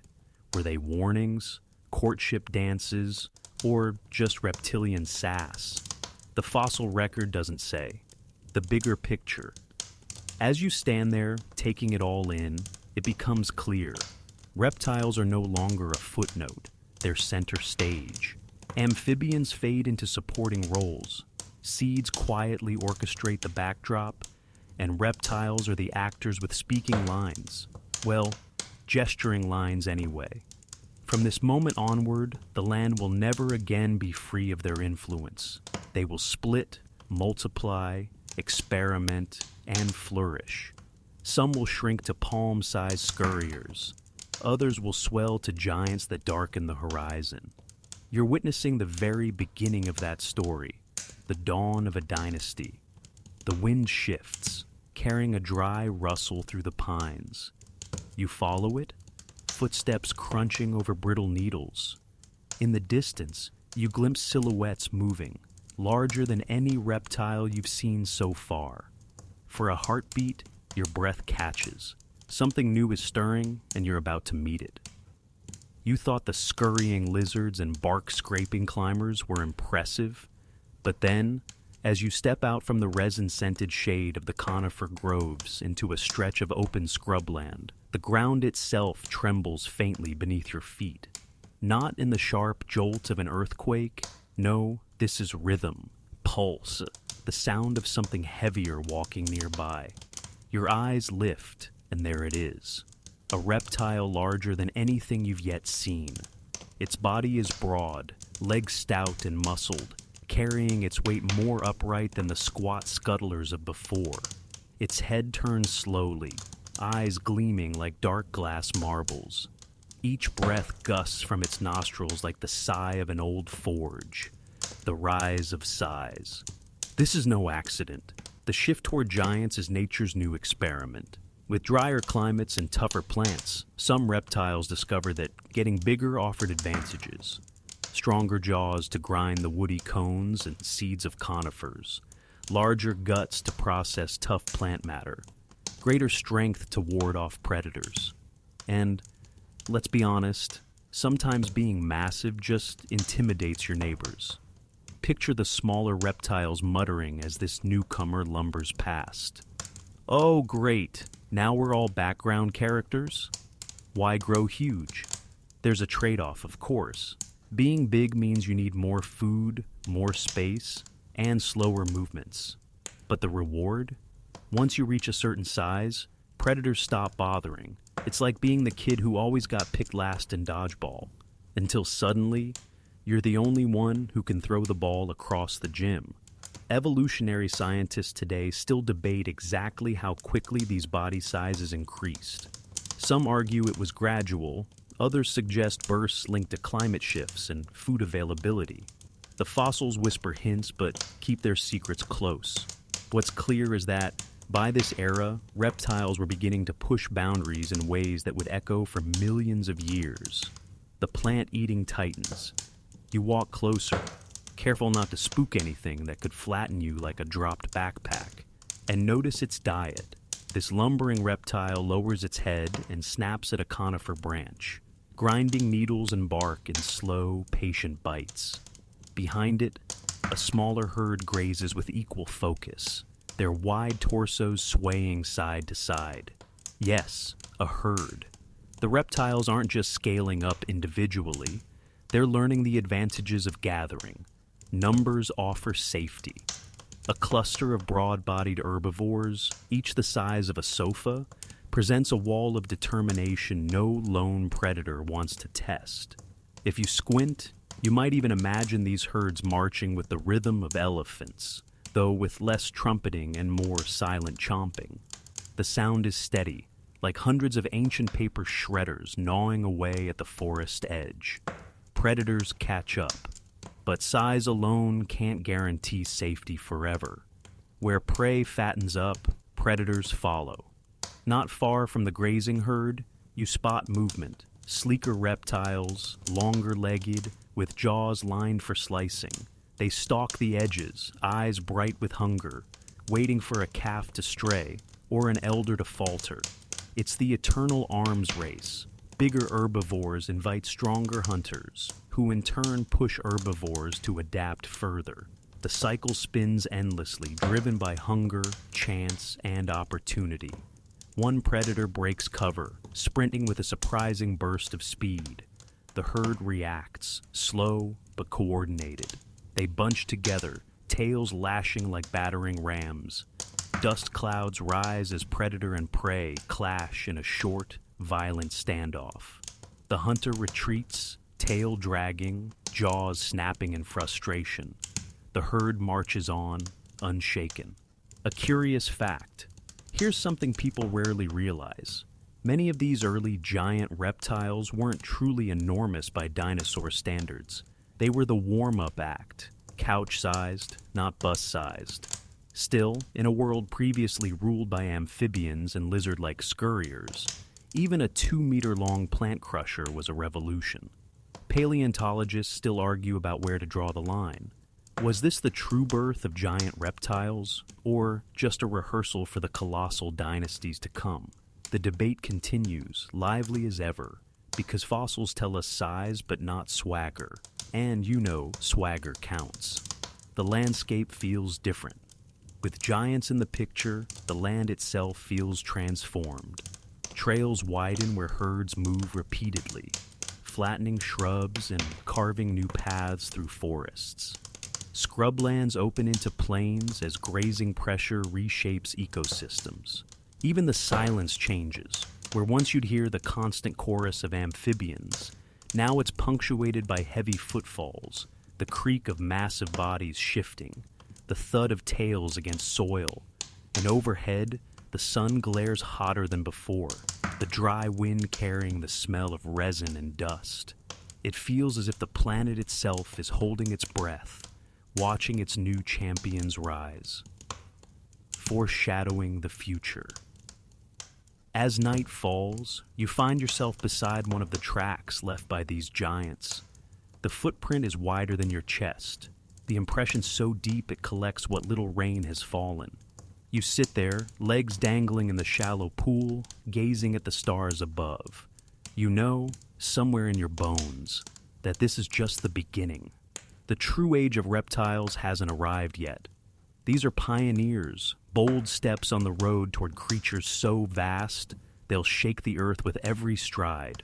Tonight, you share the land with their ancestors. Tomorrow belongs to their descendants. The wind shifts again, carrying faint rustles from the dark beyond the trees.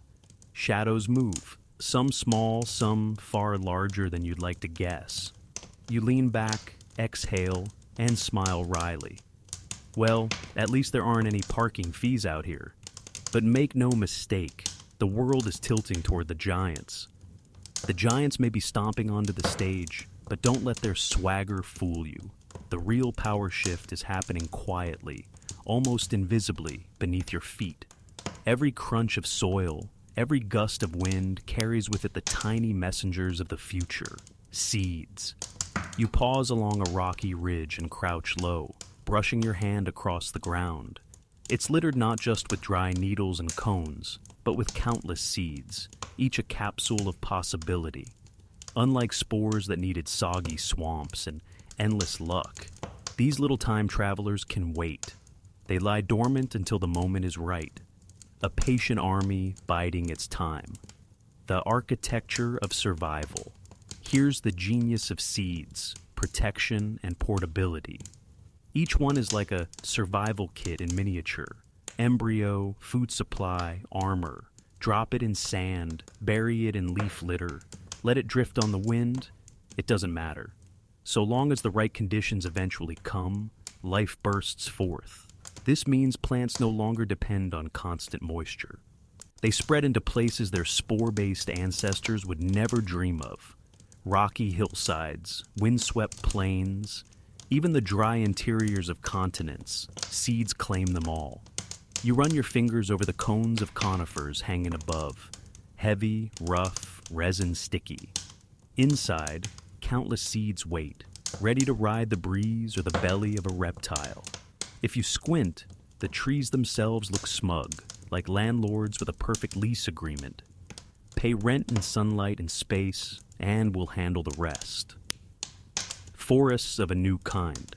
The swamps of the Carboniferous are gone, their lush ferns reduced to memory. In their place rise forests of conifers, tall, sharp silhouettes etched against the sky. Their shadows stretch far, their roots pry into stony soil, their needles whisper in the dry wind. Walking through these forests feels different. The air is sharper, scented with resin rather than swamp-sweet decay. Needles crunch underfoot instead of spongy moss. The soundtrack is quieter too, missing the constant chorus of amphibians. Instead, you hear the rustle of reptiles hunting among fallen branches, the occasional thunk of a cone hitting the ground, the faint sigh of wind threading the treetops. It's eerie, but also calming. These forests don't pulse with chaos. They endure with patience. Partnership with reptiles. Seeds also find allies. Reptiles, always sniffing for food, nibble on cones and fruits, swallowing seeds that pass through their guts and land elsewhere, ready to sprout. It's the first draft of a partnership that will define ecosystems for ages. Animals moving plants farther than the wind alone ever could. Picture a lizard chewing carelessly, swallowing a few seeds whole, then scuttling off across a dry plain. Days later, it leaves behind a neat little pile of fertilizer, complete with viable seeds tucked inside. Congratulations. You've just witnessed the earliest delivery service in history. Amazon could never. An ecological shift. As seeds spread, they redraw the map of life. Amphibians tied to shrinking wetlands lose their sprawling territories. Ferns, once the lords of the undergrowth, now look like relics decorating corners of the New World. In their place, reptiles and conifers knit a web of survival across the continents. Herbivores graze on tough conifer foliage. Predators chase the herbivores. Seeds spread through every chase, every bite, every gust of wind. It's no longer a patchwork of swamp kingdoms.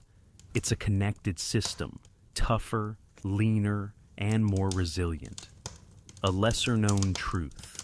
Most people imagine the age of dinosaurs as the grand stage for reptiles, but here's the hidden twist.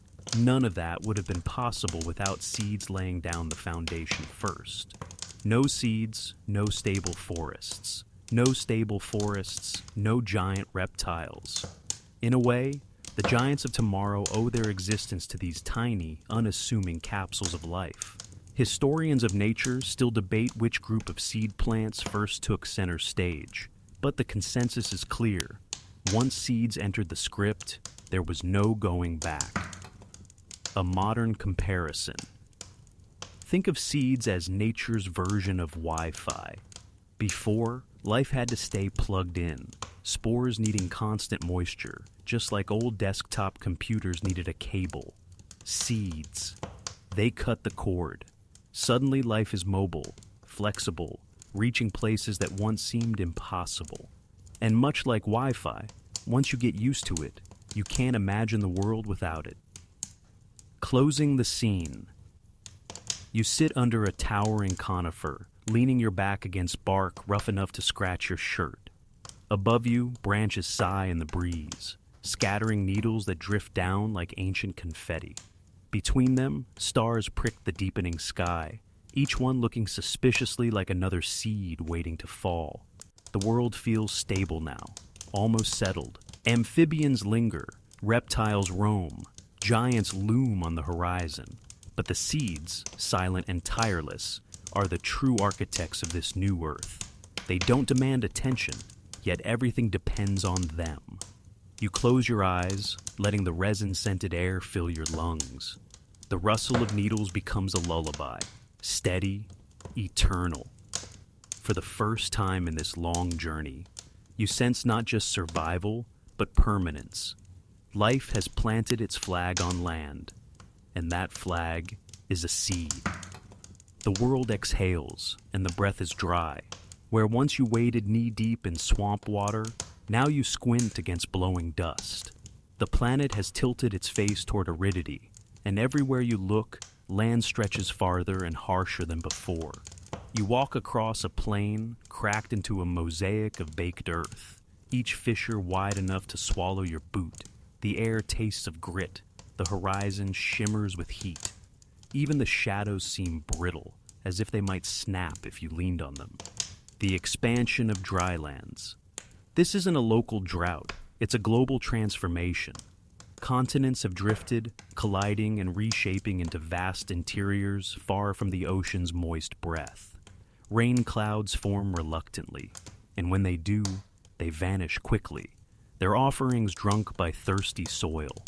The wetlands that birthed amphibians are now rare jewels, shrinking into scattered oases. Around them, reptiles linger like wary guardians, while further out, new ecosystems emerge.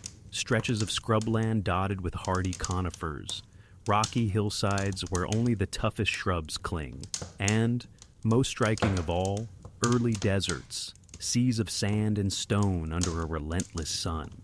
Imagine the Sahara, but rawer, younger, and less defined. Here, dunes are just beginning to gather, shaped by winds that whisper across the bones of a drying world. Plants adapt. First, seeds, of course, take the lead. You pass through groves of conifers standing tall against the wind, their roots prying deep for hidden water.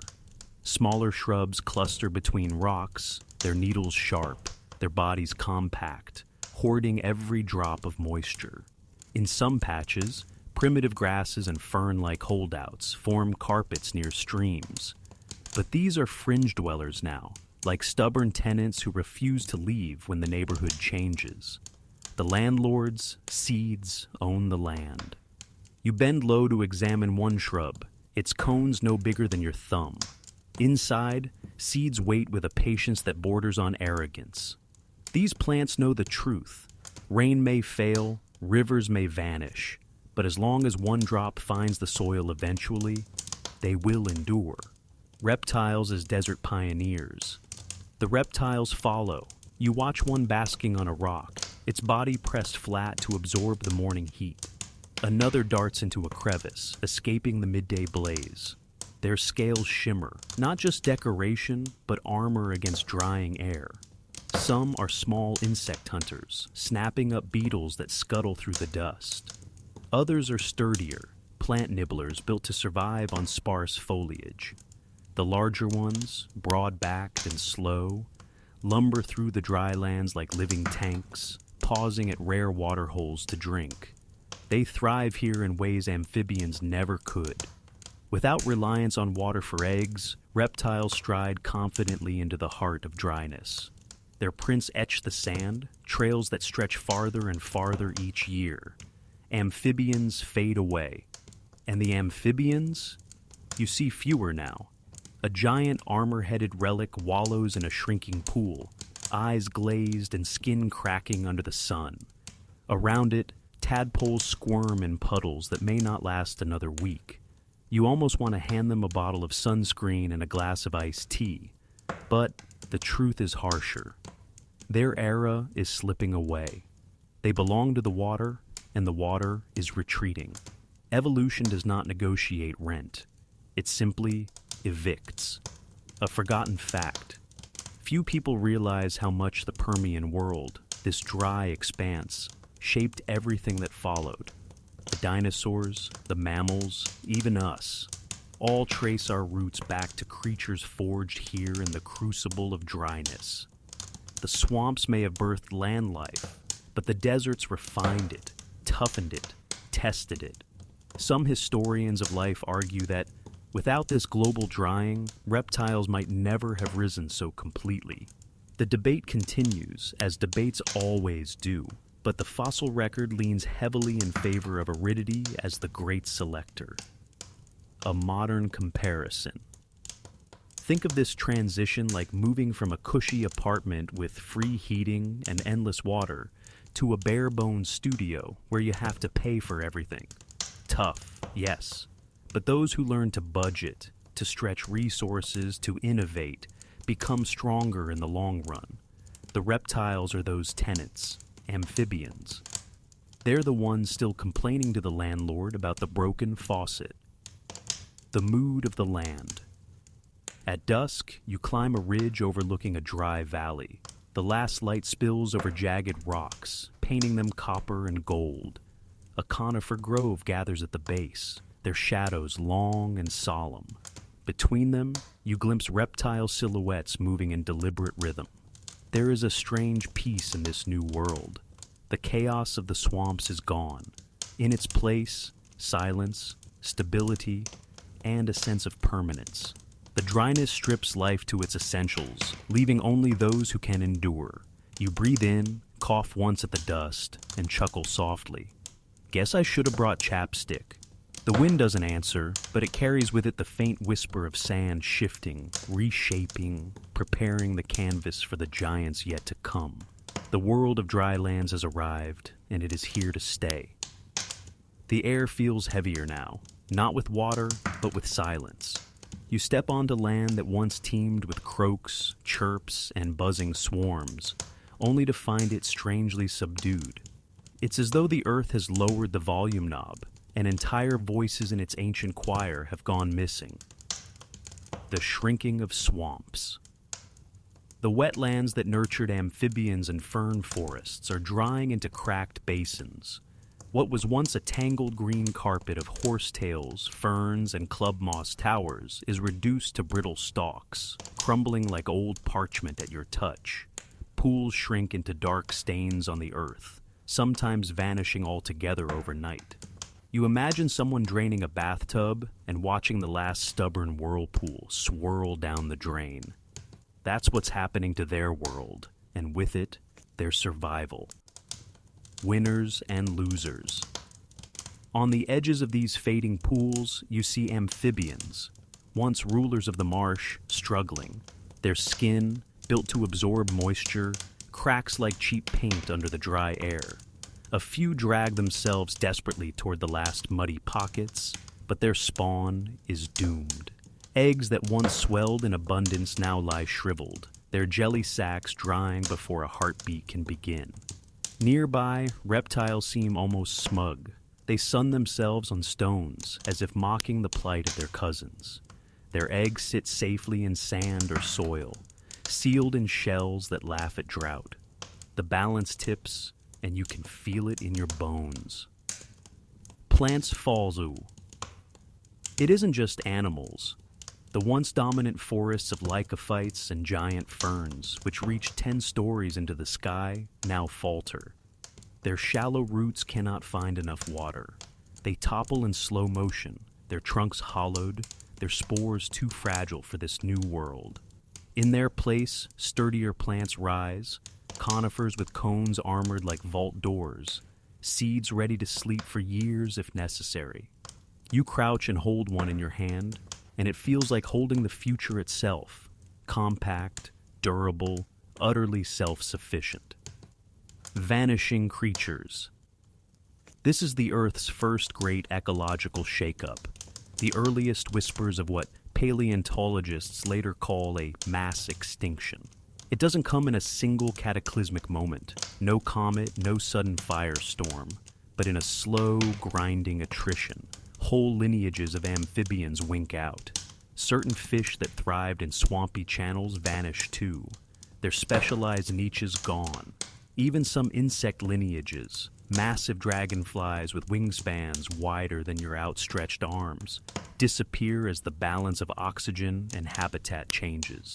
It's a strange irony. The very land that once welcomed life now quietly evicts it. A forgotten fact. Most people, when they think of extinctions, jump to the dinosaurs. But few know that long before them, amphibians bore the brunt of Earth's first silent collapse. Some historians of life even argue that this shift from swamp dominance to dryland rule was as dramatic as the asteroid that ended the Cretaceous. The debates go on, as debates always do, but the fossils tell a story of gradual loss. A modern comparison. Think of it like your favorite neighborhood cafe shutting down, then the bookstore next door, then the quirky record shop. One by one, the things that gave the place character vanish, replaced by sturdier but less charming franchises. Sure, it's stable, but it feels emptier. That's the vibe of this transition. The mood of decline. As night falls, you find yourself standing in a valley once crowded with towering club moss trees. Their skeletons stand like blackened telephone poles, creaking in the dry wind. The ground is littered with spores that will never sprout, dusting your boots in a ghostly green film. A lone amphibian croaks weakly from a shrinking puddle, its voice hoarse, the sound carrying like an elegy. You can't help but smile sadly, whispering, "Buddy, you're singing to a crowd that's not coming back." The reptiles move quietly around the edges, filling the silence with their rustling steps. In their shadows, the future is already rehearsing. The Earth has turned a page, and entire chapters of life are being edited out. Slowly, steadily, inevitably, the first mass decline reshapes the stage, leaving behind a leaner, tougher cast for the acts yet to come. The air is thinner now, crisp and dry, and every breath carries a faint taste of dust. You walk across ground that used to be a green carpet, but now feels like a patchwork quilt of stubborn survivors. Each step crunches over brittle twigs and empty husks of plants that couldn't keep up. It's not exactly a welcoming stroll. It's more like wandering through the clearance section of evolution, where only the hardiest bargains remain. The secret of seeds. You crouch down and scoop a small cone from the earth. Inside, tucked away like treasure in a vault, lies a seed. Unlike spores, which scatter like confetti and hope for luck, seeds come packaged like little care kits. Each has food reserves, a tough protective shell, and the patience of a monk. They can wait, through drought, through cold, through seasons that would kill off weaker plants. It's the botanical equivalent of packing a full lunchbox before heading out into the wilderness, while spores were just tossing yourself into the wind and praying you'd land on a pizza. Seeds tip the scales. Forest makeover. As you wander deeper, the forest looks unfamiliar. The towering lycophyte giants, those skyscraper plants that once ruled, are now shadows of their former glory, rotting and collapsing like abandoned apartment blocks. In their place rise conifers, pines and their cousins, with branches armored in needles that laugh at dry air. Their cones dangle like grenades ready to drop the next generation whenever conditions allow. Walking among them feels different. The air carries the scent of resin instead of swampy decay. Needles crunch softly under your steps, and shadows stretch longer, sharper under the high sun. A home for newcomers. Seeds don't just help plants survive, they change the whole ecosystem. More structured forests mean new nooks and crannies for insects and small reptiles. You watch as lizards dart between cone-laden branches, their scales catching the light like polished armor. For the first time, the land seems designed with permanence in mind, rather than the fleeting chaos of swamp cycles. And, fun fact you probably didn't expect, some of these ancient seed plants grew so large and sturdy that their fallen trunks later became the coal seams humans would one day dig up to power trains, factories, and, ironically, air conditioners. Imagine that. Your summer comfort fueled by forests that thrived when amphibians were still complaining about the heat. Historians still debate. Some paleobotanists argue that seeds alone didn't cause the takeover. It was a cocktail of changing climate, shifting soils, and new animal partnerships. Did insects co-evolve with these plants to help them spread pollen? Or were seeds simply the last card left to play when the swamps dried out? The fossils don't answer neatly, which, honestly, feels very on brand for history. Either way, when you hold a seed in your palm, you're holding the most brilliant insurance policy life ever invented. A modern comparison. Think of spores as sending an email to 1,000 people, hoping one replies. Seeds are more like mailing a carefully wrapped package with tracking and insurance. One is scattershot chaos. The other is focused persistence. Guess which system Amazon would prefer? The stage reset. By twilight, you find yourself in a grove of early conifers. The air is calm, the ground shaded, and for the first time in ages, life doesn't feel so precarious. There's a sense of order, like the earth has hired a new architect who favors durability over extravagance. Reptiles lounge beneath the boughs, secure in their egg-laying independence.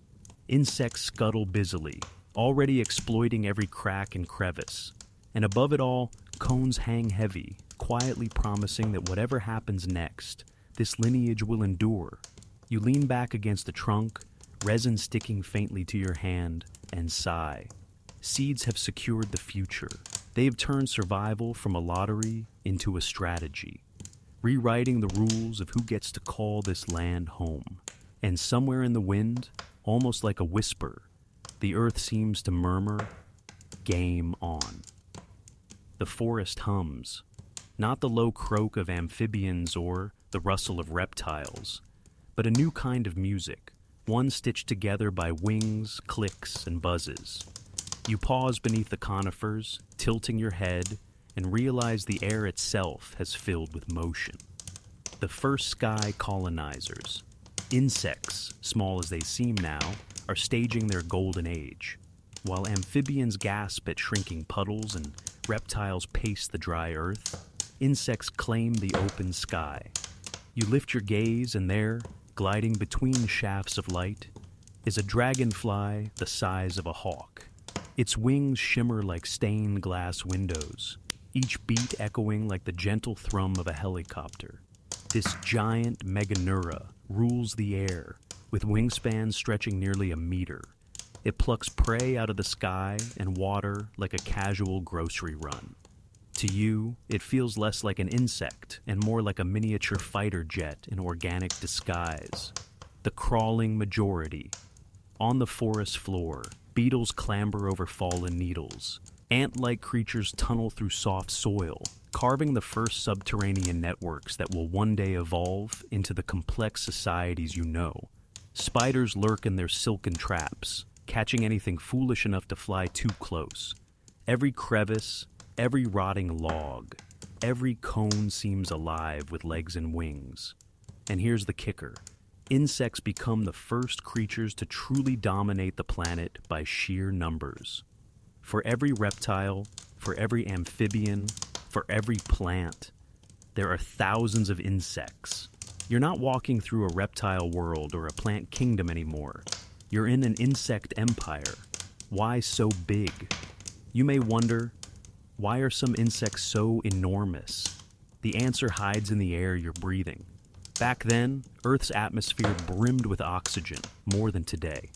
That surplus fuels creatures with exoskeletons, letting them grow to sizes modern bugs could only dream of. Imagine opening your window today and finding a cockroach the size of a house cat. Sweet dreams, right? Historians and scientists still debate exactly how high oxygen levels climbed, but the fossil record whispers of a world where dragonflies were titans and millipedes could stretch longer than your couch. Lucky for you, you don't have to step over those in your living room. The first pollinators. As seed plants spread, insects rise as their partners. While the earliest ones probably fed mostly on spores and plant juices, the stage is being set for the most important handshake in history: pollination. You can almost see the gears of coevolution beginning to turn. Flowers won't bloom until much later, but the blueprint is here. Insects buzz between cones and leaves, unknowingly serving as matchmakers for the green world. An overlooked truth.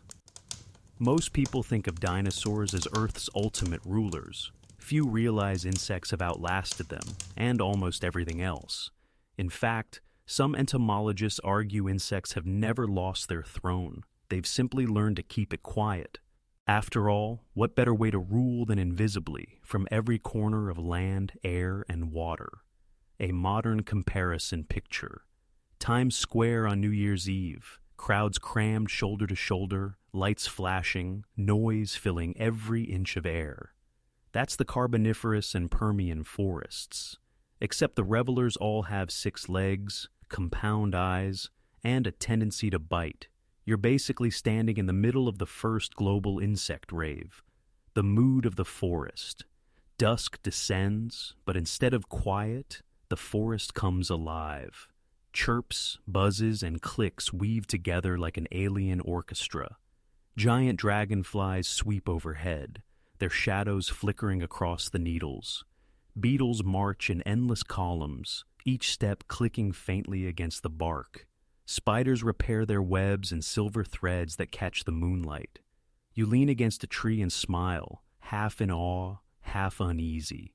The reptiles may grow large, the plants may reach high, but in this moment you realize the true masters of land are small, relentless, and everywhere. The insects have risen, and they are here to stay. You stand at the edge of a ridge, looking out over a world that barely resembles the swampy one you first stumbled into. The air is drier, the forest taller, and the silence of amphibians has been replaced by the buzzing chorus of insects and the quiet confidence of reptiles. This is no longer a land clinging to the memory of water. It's a land redefined by its independence from it. A shift in power. The story that began with timid plants creeping onto damp shores now sprawls across continents. Conifers dominate the skyline, spreading dark green shadows across valleys and hills. Their cones promise stability. Their roots anchor into soils that would once have been barren. Below them, reptiles patrol like new landlords, their scaly hides glinting in the sun. Amphibians remain, but only in pockets, relegated to the wetter corners like tenants in an old neighborhood slowly fading from relevance. The first experiments with air breathing, skin drying, and shell building have paid off. Life has rewritten its rulebook. The new survivors' reptiles stride forward with a confidence amphibians never knew. Eggs buried in sand or soil are safe from drought. Scales hold in precious moisture. Every adaptation whispers, "We don't need the swamp anymore." You watch as one small reptile scurries across a patch of hot stone, stopping to bask, then vanishing into the shade. It looks ordinary, almost forgettable, but these small bodies carry the potential for giants. From these modest shapes will one day descend creatures that thunder across the land, soar into the skies, and even stalk through the oceans once more. Forests with staying power. The forests themselves echo this permanence. Gone are the fleeting swamp trees that toppled like dominoes when conditions shifted. These are sturdier, more enduring, built for the long game. Conifers spread across entire regions, their resin-scented air filling your lungs. Underfoot, the litter of needles creates a soft cushion, a world far removed from the muck of earlier eras. Here, ecosystems aren't fragile experiments anymore. They're blueprints, designed to last millions of years. The small but mighty. And then, of course, there are the insects. They hum around you, sometimes annoying, sometimes awe-inspiring, always present. Dragonflies sweep low over a pool, beetles scuttle through soil, and crickets chirp in the cooling twilight. They are the quiet rulers of this land, a living pulse that will outlast empires, continents, even mass extinctions. For every reptile, for every tree, for every amphibian gasping in the shadows, there are thousands of insects keeping the wheels of life turning. Their reign is invisible only if you don't look closely. Historians still debate. Scientists today argue whether this transition, the end of swamp-dominated worlds and the rise of seed plants, reptiles, and insects, was as dramatic as later mass extinctions. Some say it was gradual, almost polite. Others argue it was brutal, stripping whole lineages from existence. The truth, as always, lies somewhere between. But what no one debates is its impact. Life on land was never the same again. A modern comparison. Think of it like cities replacing villages. The swamps were messy, unpredictable, vulnerable, but the new forests, they're like skyscrapers and highways, structured, permanent, buzzing with activity. You may miss the charm of the old ways, but you can't deny the efficiency of the new. The long view. Standing here, you realize you've witnessed a revolution that few remember. The story of life on land isn't just about dinosaurs or mammals. It began here, with plants deciding to tough it out, amphibians daring to crawl, reptiles securing their independence, and insects swarming into every possible niche. This world is transformed, and the stage is ready for the dramas yet to come. The forest darkens, and your steps slow.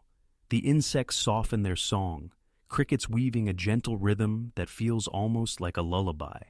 Overhead, the first stars appear through a break in the canopy, their light filtered through ancient branches that sway in the evening breeze.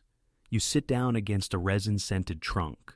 The ground is soft with fallen needles, cradling you in a natural bed. The world has changed. Swamps have dried. Giants have fallen. But life has not only survived, it has flourished in new forms. It is a reminder, whispered in the rustling leaves, that even endings are beginnings in disguise. Close your eyes for a moment. Picture the conifers above, steady and unshaken, their cones holding futures that will outlast storms. Picture the reptiles, small and unassuming, carrying within them the seeds of empires yet to rise.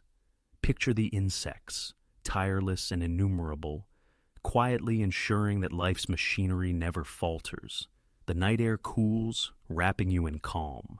The buzzing fades into a steady hum, like the soft whir of a distant fan. Your breathing matches the rhythm of the forest, slow, even, unhurried. The Earth is resting now, preparing for its next chapter. And so should you.